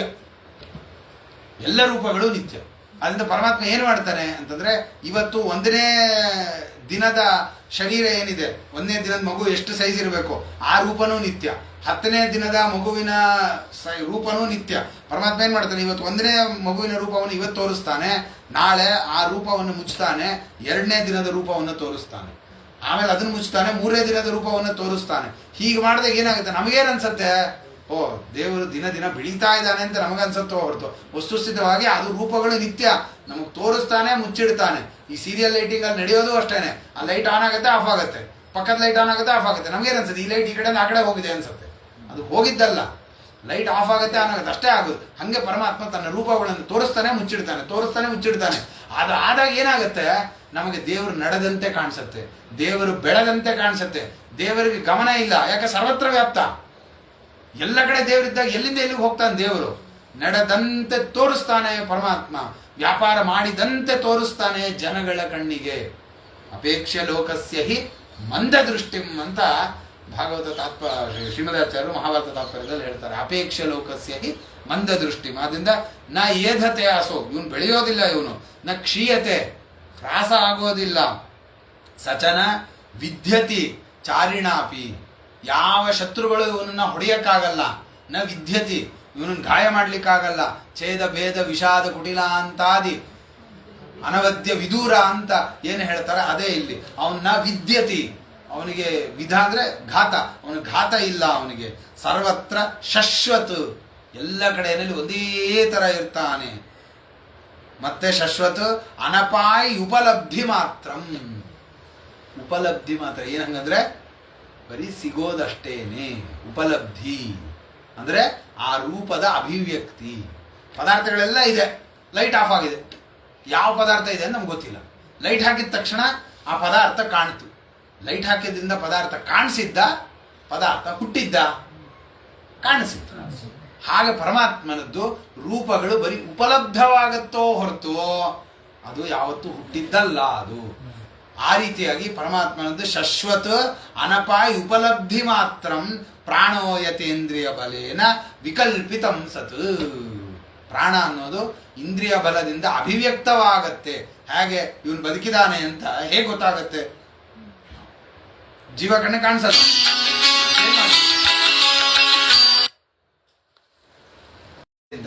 ಆ ಶಕ್ತಿ, ಅವನಿಗೆ ಶಕ್ತಿ ಇದೆ ಹೇಗೆ ಗೊತ್ತಾಗುತ್ತೆ? ಇಂದ್ರಿಯ ಬಲ. ಅವನ ಆ ಕೆಲಸ ಮಾಡಿದ್ರೆ ಅವನಿಗೆ ಬಲ ಇದೆ ಅಂತ ಗೊತ್ತಾಗುತ್ತೆ. ಅವನ ಕೆಲಸ ಮಾಡಿದ್ರಿಂದ ಬಲ ಹುಟ್ಟುತ್ತಾ? ಬಲ ಅಭಿವ್ಯಕ್ತವಾಯ್ತಾ? ಬಲ ಅಭಿವ್ಯಕ್ತಿ ಆಗಿದ್ದು ಅಷ್ಟೇನೆ. ಅವನಿಗಿದೆ ಬಲ ಅಂತ ಗೊತ್ತಾಗಿದ್ದಷ್ಟೇನೆ. ಹಾಗೇನೆ ಪರಮಾತ್ಮ ಇದ್ದಾನೆ ಅನ್ನೋದನ್ನು ಅಭಿವ್ಯಕ್ತಿ ಪಡಿಸ್ತಾನೋ ಹೊರತು ಅವನು ಹುಟ್ಟೋದಾಗ್ಲಿ ಸಾಯೋದಾಗ್ಲಿ ಇತ್ಯಾದಿಗಳು ಯಾವುದೂ ಇಲ್ಲ. ಇದನ್ನೇ ನಿಷ್ಠಾ ಅಂತ ಕರೀತಾರೆ. ಈ ಪರಮಾತ್ಮನ ಸರಿಯಾದ ವಿಚಾರವನ್ನ ಸರಿ ತಿಳ್ಕೊಳ್ಳೋದೇ ನಿಷ್ಠ. ಶ್ರದ್ಧಾ ಅಂದ್ರೆ ಏನು ಅಂದ್ರೆ ಅದರ ತಿಳುವಳಿಕೆ. ಅದನ್ನು ಹೇಗೆ ಮಾಡ್ಬೇಕೀಗ? ಶ್ರದ್ಧೆಯಿಂದ ಪೂಜೆ ಮಾಡ್ರಿ ಅಂತ ಅಂತಾರೆ. ಶ್ರದ್ಧೆಯಿಂದ ಪೂಜೆ ಮಾಡೋದು ಅಂದ್ರೆ ಏನ್ರಿ ಅಂದ್ರೆ ಹೇಗೆ ಪೂಜೆ ಮಾಡಬೇಕು ಅಂತ ವಿಧಾನ ಇದೆಯೋ ಹಾಗೆ ಪೂಜೆ ಮಾಡೋದೇನೆ ಶ್ರದ್ಧಾ. ಇತಿಕರ್ತವ್ಯತಾ ಜ್ಞಾನ ಪುರಸ್ಸರವಾಗಿ ಅದನ್ನು ಮಾಡೋದೇನೆ ಶ್ರದ್ಧಾ. ಹಾಗೆ ಶ್ರಾದ್ದನೂ ಅಷ್ಟೇ. ಶ್ರದ್ಧೆಯಿಂದ ಮಾಡೋದು ಶ್ರಾದ್ದ ಅಂದ್ರೆ ಏನು? ಇತಿಕರ್ತವ್ಯತಾ ಜ್ಞಾನ ಪುರಸ್ಸರವಾಗಿ ಅದನ್ನು ಹೇಗೆ ಮಾಡಬೇಕು ಅಂತ ಹೇಳಿದಾರೋ ಹಾಗೇ ಅದನ್ನು ಅನುಷ್ಠಾನ ಮಾಡೋದೇ ಶ್ರಾದ್ದ ಅಂತ. ಅದನ್ನೇ ಶ್ರದ್ಧೆ ಅಂತ ಕರೀತಾರೆ. ಛನ್ನೇ ಮತೀಂದ್ರಿಯ ಗುಣೇ ಅಹಮಿ ಚ ಪ್ರಸುಪ್ತೆ ಕೂಟಸ್ಥ ಆಸ ಯಮೃತೆ ತದನು ಸ್ಮೃತಿರ್ನ. ಪರಮಾತ್ಮ ಏನ್ ಮಾಡ್ತಾನೆ? ಎಲ್ಲ ಕಡೆ ತಾನಿರ್ತಾನೆ. ಛನ್ನೇ ಮತಿ ಇಂದ್ರಿಯ ಗುಣೆ ಅಹಂ ಇತಿ. ಎಲ್ಲ ಇಂದ್ರಿಯ ಗುಣದಲ್ಲಿ ಮತ್ತೆ ಬುದ್ಧಿಯಲ್ಲಿ ಎಲ್ಲ ಕಡೆನಲ್ಲೂ ಅಹಂ ಇತಿ ಚ. ಅಹಂ ಅಹಂ ಅನ್ನುವಂತಹ ಜ್ಞಾನವನ್ನ ತಂದುಕೊಟ್ಟು ವಸ್ತುಸಿದ್ಧವಾಗ ಅಹಂ ಅಂದ್ರೆ ಯಾರದು? ಪರಮಾತ್ಮ ತಾನು ಅಭಿವ್ಯಕ್ತ ನಾನು ಅಂತ ಪರಮಾತ್ಮ ತನ್ನ ಅಭಿವ್ಯಕ್ತಿಯನ್ನು ಮಾಡ್ತಾ ಇದ್ದಾನೆ ಒಳಗಡೆಗೆ. ಪ್ರಸುಪ್ತೆ ನಿದ್ದೆ ಮಾಡ್ಬೇಕಾದ್ರೂ ಅಹಂ ಅಂತ ಬರುತ್ತೆ. ಕೂಟಸ್ಥ ಆಸ ಹೇಗೆ ಬರ್ತಾ ಇರುತ್ತಲ್ಲ ಎಲ್ಲ ಕಾಲದಲ್ಲೂ ಅಹಂ ಅಹಂ ಅಹಂ ಅನ್ನುವಂಥ ಒಂದು ಸ್ಮೃತಿ ಬರ್ತಾ ಇರುತ್ತಲ್ಲ, ಹಾಗೆ ಎಲ್ಲ ಕಡೆಯಲ್ಲೂ ಪರಮಾತ್ಮ ಇದ್ದಾನೆ. ಎಲ್ಲ ಕಡೆಯಲ್ಲೂ ಅದೇ ರೀತಿಯಾಗಿ ಒಳಗಡೆ ಕೂಟಸ್ಥ ಆಸ ನಿರ್ವಿಕಾರನಾಗಿ ಪರಮಾತ್ಮ ಇರ್ತಾನೆ ಒಳಗಡೆ ಇದ್ಕೊಂಡು. ಯಮೃತೆ ತದನುಸ್ಮೃತಿರ್ನ. ಆ ಪರಮಾತ್ಮ ಇರೋದ್ರಿಂದನೇ ನಮ್ಗೆ ಅದೆಲ್ಲ ನಡೀತಾ ಇರೋದು. ರಾತ್ರಿ ನಿದ್ದೆ ಮಾಡ್ತೀವಿ, ಬೆಳಗ್ಗೆ ಎದ್ದ ತಕ್ಷಣ ನಾನೇ ನಿದ್ದೆ ಮಾಡಿದೆ ಅನ್ನೋ ಜ್ಞಾನ ಹೆಂಗ್ ಬಂತು ನಮಗೆ? ಹಿಂದಿನ ದಿವಸ ಇದ್ದವನೇ ಇವತ್ತು ನಾನಿದ್ದೀನಿ ಅನ್ನೋ ಜ್ಞಾನ ಯಾರು ಕೊಟ್ಟಿದ್ದು ನಮಗೆ? ಯಮೃತೆ ತತ್ ಸ್ಮೃತಿ ಮುನ. ಆ ಪರಮಾತ್ಮ ಇಲ್ಲದೆ ಇದ್ರೆ ನಮಗೆ ಆ ಸ್ಮೃತಿ ಬರೋದೇ ಇಲ್ಲ. ಆ ಅಹಂ ಅನ್ನುವಂತಹ ಅನುಭವವನ್ನ ಕೊಡ್ತಾ ಇರುವವನು ಪರಮಾತ್ಮ. ನಿದ್ದೆಯಲ್ಲಿ ನಮಗೆ ಅಹಂ ಅನ್ನುವಂಥ ಜ್ಞಾನ ಬರುವಂತೆ ಮಾಡ್ತಾ ಇರುವವನು ಪರಮಾತ್ಮ. ಆ ನಿದ್ದೆಯಲ್ಲಿ ಅಹಂ ಅನ್ನೋ ಜ್ಞಾನ ಬರದೇ ಇದ್ರೆ ಬೆಳಗ್ಗೆ ಎದ್ದಾಗ ನಾ ಯಾರೋ ಹೊಸವ ಅಂತ ಆಗ್ಬಿಡ್ಬೇಕು. ರಾತ್ರಿ ಮಲ್ಕೊಂಡವನು ಯಾರೋ ಬೆಳಗ್ಗೆ ಎದ್ದವನು ಇನ್ಯಾವನೋ ಆಗೋಗ್ಬಿಡ್ತಾನೆ. ಆದ್ರಿಂದ ಇದು ಯಾರಿಂದ ನಡೀತಾ ಇದೆಯಲ್ಲ, ಇದು ಪರಮಾತ್ಮನಿಂದ ನಡೀತಾ ಇದೆ. ಯಮೃತೆ ತದನುಸ್ಮೃತಿರ್ನ. ಅವನು ಇಲ್ಲದೆ ಇದ್ರೆ ಆ ಅನುಸ್ಮೃತಿ ಬರೋದೇ ಇಲ್ಲ. ಉತ್ತರ ಕಾಲದಲ್ಲಿ ಸೌಷುಪ್ತಿಕ ಪರಾಮರ್ಶ ಅಂತ ಏನ್ ಕರಿತೀವಿ, ಉತ್ತರ ಕಾಲಿನ ಎದ್ದ ತಕ್ಷಣ ಏತಾವಂತಂ ಕಾಲಂ ಸುಖಮಹಂ ಅಪ್ಸ್ವಾಪ್ಸಂ ಅಂತ ಇಲ್ಲಿ ತನಕ ನೆಮ್ಮದಿಯಾಗಿ ನಿದ್ದೆ ಮಾಡದ್ನಪ್ಪ ಅಂತ ಒಂದು ಜ್ಞಾನ ಬರ್ತಾ ಇದೆಯಲ್ಲ, ಇದು ಅನುಸ್ಮೃತಿ ಯಾರಿಂದ ಬರ್ತಾ ಇರೋದು? ಪರಮಾತ್ಮನಿಂದ. ಯಮೃತೆ ಯಾವ ಪರಮಾತ್ಮ ಇಲ್ಲದೆ ಇದ್ರೆ ಅದು ಬರೋದಿಲ್ವೋ. ಆದ್ರಿಂದ ಅದೇ ಆ ಪರಮಾತ್ಮನ ಗುಣವನ್ನು ಸರಿಯಾಗಿ ತಿಳ್ಕೊಳ್ಳೋದು. ಇಂಥ ಒಂದು ವಿಶಿಷ್ಟನಾದವನು ಪರಮಾತ್ಮ ಅನ್ನೋದಿದೆಯಲ್ಲ, ಇದೇ ನಿಷ್ಠಾ ಅಂತ ಕರೀತಾರೆ ಅಂತ ಆ ಪಿಪ್ಪಲಾಯನ ಅನ್ನೋರು ಉಪದೇಶ ಮಾಡ್ತಾರೆ. ಅದಾದ್ಮೇಲೆ ಆವಿಹೋತ್ರ ಅನ್ನೋರು ಹೇಳ್ತಾರೆ, ಕೇಳ್ತಾನೆ ಅವನು, ಏನು ಮಾಡಬೇಕು ಸ್ವಾಮಿ? ಕರ್ಮಾಣಿ ನೈಷ್ಕರ್ಮ್ಯಂ ವಿಂದತೆ ಪರಂ. ನೈಷ್ಕರ್ಮ್ಯ ಸಿದ್ಧಿ ಆಗಬೇಕಾದ್ರೆ ಏನು ಮಾಡಬೇಕು? ನೈಷ್ಕರ್ಮ್ಯ ಅಂತಂದ್ರೆ ಕರ್ಮಗಳು ನಮಗೆ ಮತ್ತೆ ಮತ್ತೆ ಅದು ಬಂಧಕವಾಗದೇ ಇರುವಂತೆ ಮಾಡಬೇಕಾದ್ರೆ ಏನು ಮಾಡ್ಬೇಕು ನಾವು? ನೈಷ್ಕರ್ಮ್ಯ ಸಿದ್ಧಿ ಅಂತ ಕರೀತಾರೆ ಅದನ್ನು. ನೈಷ್ಕರ್ಮ್ಯ ಸಿದ್ಧಿ ಅಂತಂದ್ರೆ ಅದ್ವೈತಿಗಳು ಹೇಳುವಂತೆ ಎಲ್ಲ ಸರ್ವಕರ್ಮ ಪರಿತ್ಯಾಗ ಅಲ್ಲ, ಸರ್ವಕರ್ಮಗಳ ಸಮರ್ಪಣೆ. ಸರ್ವಕರ್ಮ ಪರಿತ್ಯಾಗಕ್ಕೂ ಸರ್ವಕರ್ಮ ಸನ್ಯಾಸಕ್ಕೂ ವ್ಯತ್ಯಾಸ ಇದೆ. ಪರಮಾತ್ಮ ಕೃಷ್ಣ ಪರಮಾತ್ಮ ಹೇಳೋದು ಸರ್ವಕರ್ಮ ಸನ್ಯಾಸ, ಸರ್ವಕರ್ಮ ತ್ಯಾಗ ಅಲ್ಲ. ಅವ್ರು ಹೇಳೋದು ಸರ್ವಕರ್ಮ ತ್ಯಾಗ. ತ್ಯಾಗ ಅಂದ್ರೆ ಎಲ್ಲ ಕರ್ಮ ಬಿಟ್ಬಿಡು ಅಂತ. ದೇವರಂತಾನೆ ಎಲ್ಲ ಕರ್ಮಗಳನ್ನ ನನ್ನಲ್ಲಿ ಸನ್ಯಾಸ್ಯ, ನನಗೆ ಅರ್ಪಣೆ ಮಾಡು ಅಂತಾನೆ ದೇವರು. ಕರ್ಮ ಬಿಡು ಅನ್ಲಿಲ್ಲ, ಎಲ್ಲ ಕರ್ಮವನ್ನ ನನಗೆ ಅರ್ಪಣೆ ಮಾಡು ಅಂತ. ಆದ್ರಿಂದ ಅದು ಹೇಗೆ ಸಿಗತ್ತೆ ಅಂತ ರಾಜನ ಪ್ರಶ್ನೆ. ಅದಕ್ಕೆ ಆವಿಹೋತ್ರ ಅಂಬೂರು ಉತ್ತರ ಕೊಡ್ತಾರೆ. ಕರ್ಮ ಕರ್ಮ ವಿಕರ್ಮೇತಿ ವೇದವಾದೋ ನ ಲೌಕಿಕ. ಕರ್ಮ ಅಕರ್ಮ ವಿಕರ್ಮ ಅಂತ ಮೂರು ರೀತಿಯಾಗಿ ವಿಭಾಗ ಇದೆ. ಕರ್ಮ ಅಂದ್ರೆ ಮಾಡಬೇಕಾದದ್ದು, ಯಾವುದು ಅಕರ್ಮ ಅಂತಂದ್ರೆ ಮಾಡದೇ ಇರೋದು, ವಿಕರ್ಮ ಅಂದ್ರೆ ಮಾಡಬಾರದ್ದು. ಮೂರಿದೆ. ಮಾಡದೇ ಇರೋದು ಬೇರೆ, ಮಾಡಬಾರದ್ದು ಬೇರೆ. ಮಾಡದೇ ಇರೋದು ಅಂದ್ರೆ ಮಾಡಬೇಕಾಗಿರೋ ಕರ್ಮವನ್ನು ಮಾಡಲಿಲ್ಲ, ಅದು ಅಕರ್ಮ ಆಯಿತು. ಮಾಡಬಾರದನ್ನು ಮಾಡಿದ್ರೆ ಅದು ವಿಕರ್ಮ ಆಯಿತು. ಅಂದ್ರೆ ಕರ್ಮ, ಅಕರ್ಮ, ವಿಕರ್ಮ ಅಂತ ಮೂರಿದೆ. ಇದು ಲೌಕಿಕವಾದಂಥ ಪ್ರವಾದ ಅಲ್ಲ. ಇದು ವೇದಶ್ಚ ಈಶ್ವರಾತ್ಮತ್ವಾತ್ ತತ್ರ ಮುಖ್ಯಂತಿ ಸೂರಯ. ಅದು ವೇದಗಳಲ್ಲಿ ಉಚ್ಚರಿತವಾದಂಥದ್ದು. ವೇದಗಳಿಂದ ನಮಗೆ ಅದು ಪ್ರಾಪ್ತವಾಗುತ್ತೆ. ಯಾವುದು ಕರ್ಮ, ಯಾವುದು ಅಕರ್ಮ ನಮ್ಗೆ ಹೆಂಗೆ ಗೊತ್ತಾಗುತ್ತೆ? ಯಾವುದು ಮಾಡಬೇಕು, ಯಾವುದು ಬಿಡಬೇಕು, ಯಾವುದು ಮಾಡಬಾರ್ದು ನಮಗೆ ನಿಶ್ಚಯ ಮಾಡೋದು ಹೇಗೆ? ಯುಕ್ತಿಯಿಂದ ಚಿಂತನೆ ಮಾಡ್ಲಿಕ್ಕೆ ಆಗೋದಿಲ್ಲ. ಯುಕ್ತಿಯಿಂದ ಆಲೋಚನೆ ಮಾಡಿ ಇದನ್ನ ಮಾಡ್ತೀವಿ ಅದನ್ನ ಮಾಡಬಾರ್ದ ಅಂತಂದ್ರೆ ಅವ್ರು ಮಾಡ್ತಾರೆ, ನಾವು ಮಾಡಬಾರ್ದ ಅಂತಂದ್ರೆ ಅವ್ರು ಮಾಡಿದ್ರೆ ಅದು ಸತ್ಕರ್ಮ ಆಗುತ್ತೆ, ನಾವು ಮಾಡಿದ್ರೆ ಅದು ದುಷ್ಕರ್ಮ ಆಗ್ಬಿಡುತ್ತೆ. ಅದೇ ಕರ್ಮ, ಒಂದೇ ಕರ್ಮ. ಸುಮ್ಮನೆ ದೃಷ್ಟಾಂತಕ್ಕೆ ತಗೋಬೇಕು ಅಂತಂದ್ರೆ ಈ ಮಿಲಿಟರಿ ಅವರುಗಳು ಜನಗಳನ್ನ ಸಾಯಿಸ್ತಾರೆ. ಅವ್ರು ಸಾಯಿಸಿದ್ರೆ ಅದು ಸರಿ, ಅದು ರಕ್ಷಣೆ, ಸತ್ಕರ್ಮ, ಅದು ಅವ್ರಿಗೆ ಪುಣ್ಯ ಬರುತ್ತೆ. ಅವ್ರು ಸಾಯಿಸ್ತಾ ಇದ್ದಾರೆ ಅಂತ ನಾವು ಸಾಯಿಸಿದ್ರೆ ನಮಗೆ ಶಿಕ್ಷೆ ಆಗುತ್ತೆ, ನಮಗೆ ಬ್ರಹ್ಮಹತ್ಯಾದಿ ಹತ್ಯೆ ಬಂದ್ಬಿಡುತ್ತೆ, ಪಾಪ ಬಂದ್ಬಿಡುತ್ತೆ ನಮಗೆ. ಅದರಿಂದ ಒಂದೇ ಕರ್ಮ, ಹನನ ಅನ್ನುವಂಥ ಒಂದೇ ಕರ್ಮ. ಒಬ್ಬ ಮಾಡಿದ್ರೆ ಅದು ಸತ್ಕರ್ಮ, ಇನ್ನೊಬ್ಬ ಮಾಡಿದ್ರೆ ಅದು ದುಷ್ಕರ್ಮ. ಅದರಿಂದ ಯಾರಿಗೆ ಸತ್ಕರ್ಮ ಯಾರಿಗೆ ದುಷ್ಕರ್ಮ ನಿಶ್ಚಯ ಮಾಡೋದು ಹೇಗೆ ಅಂದ್ರೆ ಅದು ವೇದಸ್ಯ ಚ, ವೇದದಿಂದ ಗೊತ್ತಾಗತ್ತೆ. ಈಶ್ವರಾತ್ಮತ್ವಾತ್, ಅದು ಈಶ್ವರನ ಸ್ವರೂಪ, ಅವನಿಂದ ಹೇಳಲ್ಪಟ್ಟದ್ದು ಧರ್ಮ ಅಂತಂದ್ರೆ. ಆದ್ರಿಂದ ತತ್ರ ಮುಖ್ಯಂತಿ ಸೂರ್ಯ. ಜ್ಞಾನಿಗಳು ಅದಕ್ಕೆ ಅಲ್ಲಿ ವಿಚಾರ ಮಾಡ್ತಾ ಕುತ್ಕೊಂಡಿರ್ತಾರೆ ಅಂತ ಹೇಳ್ತಾ, ವಿಧಿನ ಉಪಚರೇತ ದೇವಂ, ಏನ್ ಮಾಡಬೇಕು? ವಿಧಿನ, ಏನು ವಿಧಿ ಉಕ್ತವಾಗಿದೆ ಆ ವಿದ್ಯುಕ್ತವಾದ ರೀತಿಯಲ್ಲಿ ದೇವಂ ಉಪಚರೇತು, ಪರಮಾತ್ಮನನ್ನ ಸೇವಾ ಮಾಡಬೇಕು. ತಂತ್ರೋಕ್ತೇನ ಚ ಕೇಶವಂ, ತಂತ್ರೋಕ್ತ ಅಂತ ಅದಕ್ಕೆ ತಂತ್ರಸಾರ ಸಂಗ್ರಹದಲ್ಲಿ ಯಾವ ರೀತಿಯಲ್ಲಿ ದೇವರನ್ನ ಪೂಜೆ ಮಾಡಬೇಕು ಅಂತ ಹೇಳಿದಾರೋ ಆ ರೀತಿಯಾಗಿ ಪರಮಾತ್ಮನನ್ನ ಪೂಜೆ ಮಾಡಬೇಕು. ಅರ್ಚಯೇತ್, ಅದೇ ರೀತಿಯಾದಂಥ ಪೂಜೆ ಮಾಡಬೇಕು. ನಮಗೆ ಇಷ್ಟ ಬಂದಂಗೆಲ್ಲ ಪೂಜೆ ಮಾಡೋದಲ್ಲ. ನಮಗೇನೋ ಇಷ್ಟ ಬರುತ್ತೆ, ನಮ್ಗೆ ಈ ಥರ ಪೂಜೆ ಮಾಡೋಣ ಅಂತ ಅನ್ಸುತ್ತೆ, ಹೀಗೆ ಯಾಕೆ ಪೂಜೆ ಮಾಡಬೇಕು, ಹಾಗೆ ಪೂಜೆ ಮಾಡೋಣ ಅಂತ. ಅಲ್ಲಿ ಏನು ವಿಧಾನ ಹೇಳಿದಾರೋ ಅದೇ ಕ್ರಮದಲ್ಲಿ ಪೂಜೆ ಮಾಡಬೇಕು. ಶುಚಿ ಸಮ್ಮುಖ ಆಸೀನ, ಹೇಗಿರ್ಬೇಕು? ಶುಚಿಯಾಗಿ ಕೂತ್ಕೊಂಡು. ಸಮ್ಮುಖ, ಸಮ್ಮುಖ ಅಂತಂದ್ರೆ ದೇವರ ಎದುರುಗಡೆ ಅಂತ ಒಂದರ್ಥ. ಇದಕ್ಕೆ ಅವರವರ ಸಂಪ್ರದಾಯದಲ್ಲಿ ಬೇರೆ ಬೇರೆ ಅರ್ಥ ಮಾಡ್ತಾರೆ. ಸನ್ಮುಖ ಅಂತಂದ್ರೆ ಒಳ್ಳೆಯ ದಿಕ್ಕಿನ ಕಡೆಗೆ ಕೂತ್ಕೊಂಡು ಅಂತ ಅರ್ಥ. ಒಬ್ರು ಪೂರ್ವಕ್ಕೆ ಕೂತ್ಕೊಂಡು ಪೂಜೆ ಮಾಡ್ತಾರೆ ಅಂದ್ರೆ ದೇವರನ್ನ ಎಡಗಡೆಗೆ, ಒಬ್ರು ದೇವರನ್ನ ಬಲಗಡೆಗೆ. ಒಟ್ಟು ಸನ್ಮುಖ ಅಂತಂದ್ರೆ ಸರಿಯಾದ ರೀತಿ ದೇವರಿಗೆ ಬೆನ್ ಮಾಡಬಾರ್ದು ಅಂತ ಅರ್ಥ ಮಾಡ್ಕೊಂಡಿದ್ದಾರೆ ಒಟ್ಟು ಇದರಲ್ಲಿ. ಆದ್ರಿಂದ ಸನ್ಮುಖ ಆಸೀನ ಪ್ರಾಣ ಸಂಯಮನಾದಿವಿಹಿ, ಪ್ರಾಣಾಯಾಮಾದಿಗಳನ್ನು ಮಾಡಿಕೊಂಡು ಪಿಂಡಂ ವಿಶೋಧ್ಯ. ಪ್ರಾಣಾಯಾಮ ಯಾಕೆ ಮಾಡಬೇಕು ಅಂದ್ರೆ ಪಿಂಡಂ ವಿಶೋಧ್ಯ, ಶರೀರದ ಶುದ್ಧಿ ಆಗೋದೆ ಪ್ರಾಣಾಯಾಮದಿಂದ. ಅದನ್ನ ಮಾಡಿ ಸನ್ಯಾಸ ಕೃತ ರಕ್ಷೋ ಅರ್ಚಯೇತ್ ಹರಿಂ. ಸನ್ಯಾಸ ಕೃತ ರಕ್ಷ, ಎಲ್ಲವನ್ನ ಮನಸ್ಸಿನಿಂದ ತೆಗೆದುಹಾಕಬೇಕು. ಅದ್ರ ಏನ್ ಮಾಡೋದು? ನಮ್ಮ ಹಣೆ ಬರೋದು ದೇವ್ರ ಪೂಜೆ ಮಾಡ್ಬೇಕಾದ್ರೆ ಎಲ್ಲಾ ಚಿಂತನೆ ಅವಾಗಲೇ ಬರೋದು. ಸರ್ವ ವ್ಯಾಪಾರಗಳ, ಸರ್ವ ವ್ಯವಹಾರಗಳ ಚಿಂತನೆ ಅವಾಗಲೇ. ಅಯ್ಯೋ ಅದೊಂದು ಕೆಲಸ ಆಯ್ತು, ಇವತ್ತು ಮಾಡ್ಬೇಕಾಗಿದ್ದು, ಇದೊಂದು ಕೆಲಸ, ಅವ್ರು ಬರ್ತೀನಿ ಅಂತ ಹೇಳಿದ್ರು, ಅವ್ರು ಫೋನ್ ಮಾಡ್ತೀನಿ ಅಂತ ಹೇಳಿದ್ರು, ಅದೇ ಈ ಎಲ್ಲ ಯೋಚನೆ ಬರೋದು ದೇವ್ರ ಪೂಜೆ ಕೂದಾಗಲೇ. ಬೇರೆ ಟೈಮಲ್ಲಿ ಏನು ಮರ್ತೋಗ್ಬಿಡುತ್ತೆ. ದೇವ್ರ ಪೂಜೆ ಕೂದಾಗ ಎಲ್ಲ ಜ್ಞಾಪಕ ಬರುತ್ತೆ. ಹೇಳ್ತಾರೆ ಸನ್ಯಾಸ ಕೃತ ರಕ್ಷ, ಎಲ್ಲದರಿಂದ ಮನಸ್ಸನ್ನು ಬಿಟ್ಟು ಅರ್ಚಯೇತ್ ಹರಿಂ, ಪರಮಾತ್ಮನನ್ನ ಪೂಜೆ ಮಾಡಬೇಕು. ಅರ್ಚಾದೋ ಹೃದಯವಾಪಿ, ಎಲ್ಲಿ ಪೂಜೆ ಮಾಡಬೇಕು? ಅರ್ಚಾದು ಪ್ರತಿಮಾನಲ್ಲಾರ ಮಾಡ್ರಿ, ಹೃದಯದಲ್ಲಾರ ಮಾಡ್ರಿ. ಯಥಾಲಬ್ಧೋಪಚಾರಕೈ, ಏನು ಉಪಲಬ್ಧವಾಗಿರುತ್ತೋ, ಪತ್ರಂ ಪುಷ್ಪಂ ಫಲಂ ತೋಯಂ ಯತ್ಪುರುಷ್ವಂ ಅದರ್ಪಣಂ ಅಂತ ಹೇಳ್ತಾರೆ. ಏನೇನು ಉಪಚಾರಗಳು ನಮಗೆ ದೇವರು ಕೊಟ್ಟಿದ್ದಾನೋ ಆ ಎಲ್ಲ ಉಪಚಾರಗಳಿಂದ ಪರಮಾತ್ಮನ ಅರ್ಪಣೆ ಮಾಡಬೇಕು. ದ್ರವ್ಯ ಕ್ಷಿತಿ ಆತ್ಮಲಿಂಗಾನಿ ನಿಷ್ಪಾದ್ಯ ಪ್ರೋಕ್ಷ ಚಾಸನಂ, ದ್ರವ್ಯಗಳನ್ನ, ಭೂಮಿಯನ್ನ, ಎಲ್ಲದರನ್ನ ಪ್ರೋಕ್ಷ್ಯ, ಎಲ್ಲವನ್ನು ಶುದ್ಧಿ ಮಾಡಿಕೊಂಡು ಶಂಕೋದಕಾದಿಗಳಿಂದ ಪ್ರೋಕ್ಷಣಾದಿಗಳನ್ನು ಮಾಡಿಕೊಂಡು ಶುದ್ಧಿ ಮಾಡಿಕೊಂಡು ತನ್ಮೂಲಕವಾಗಿ ಪರಮಾತ್ಮನನ್ನ ಧ್ಯಾನ ಮಾಡಬೇಕು. ಪಾದ್ಯಾದೀನಿ ಉಪಕಲ್ಪ್ಯಾತ, ಪರಮಾತ್ಮನಿಗೆ ಅರ್ಘ್ಯ ಪಾದ್ಯಾದಿಗಳನ್ನೆಲ್ಲವನ್ನು ಕೊಟ್ಟು ಷೋಡಶೋಪಚಾರ ಪೂಜೆ ಮಾಡಬೇಕು. ಈ ರೀತಿಯಾದಂತಹ ಪರಮಾತ್ಮನ ಆರಾಧನೆ ಏನಿದೆಯಲ್ಲ ಇದೇ ನೈಷ್ಕರ್ಮ್ಯ ಸಿದ್ಧಿಗೆ ಸಾಧಕವಾಗೋದು. ಇದನ್ನ ಎಲ್ಲಿ ಮಾಡಬೇಕು ಅಂತಂದ್ರೆ ಹೃದಯವಾಪಿ ಅಂತ ಹೇಳಿದ್ದಾರೆ. ಆದ್ದರಿಂದ ಈ ಹೃದಯದಲ್ಲಿ ಮಾಡುವಂತಹ ಪೂಜೆಯನ್ನು ಮಾನಸ ಪೂಜಾ ಪದ್ಧತಿ ಅಂತ ವ್ಯಾಸ್ತತ್ವಜ್ಞ ತೀರ್ಥರು ಅದನ್ನು ಹೇಳ್ತಾರೆ. ಆ ಮನಸ್ಸಿನಲ್ಲಿ ಪರಮಾತ್ಮನನ್ನು ಪೂಜೆ ಮಾಡೋದು, ಪೂರ್ತಿ ಷೋಡಶೋಪಚಾರ ಪೂಜೆಯನ್ನು ಮನಸ್ಸಿನಲ್ಲಿ ಮಾಡ್ತಾ ಇರಬೇಕು. ಅದನ್ನು ಯಾವಾಗಲೂ ಮಾಡ್ತಾ ಇರಬೇಕು.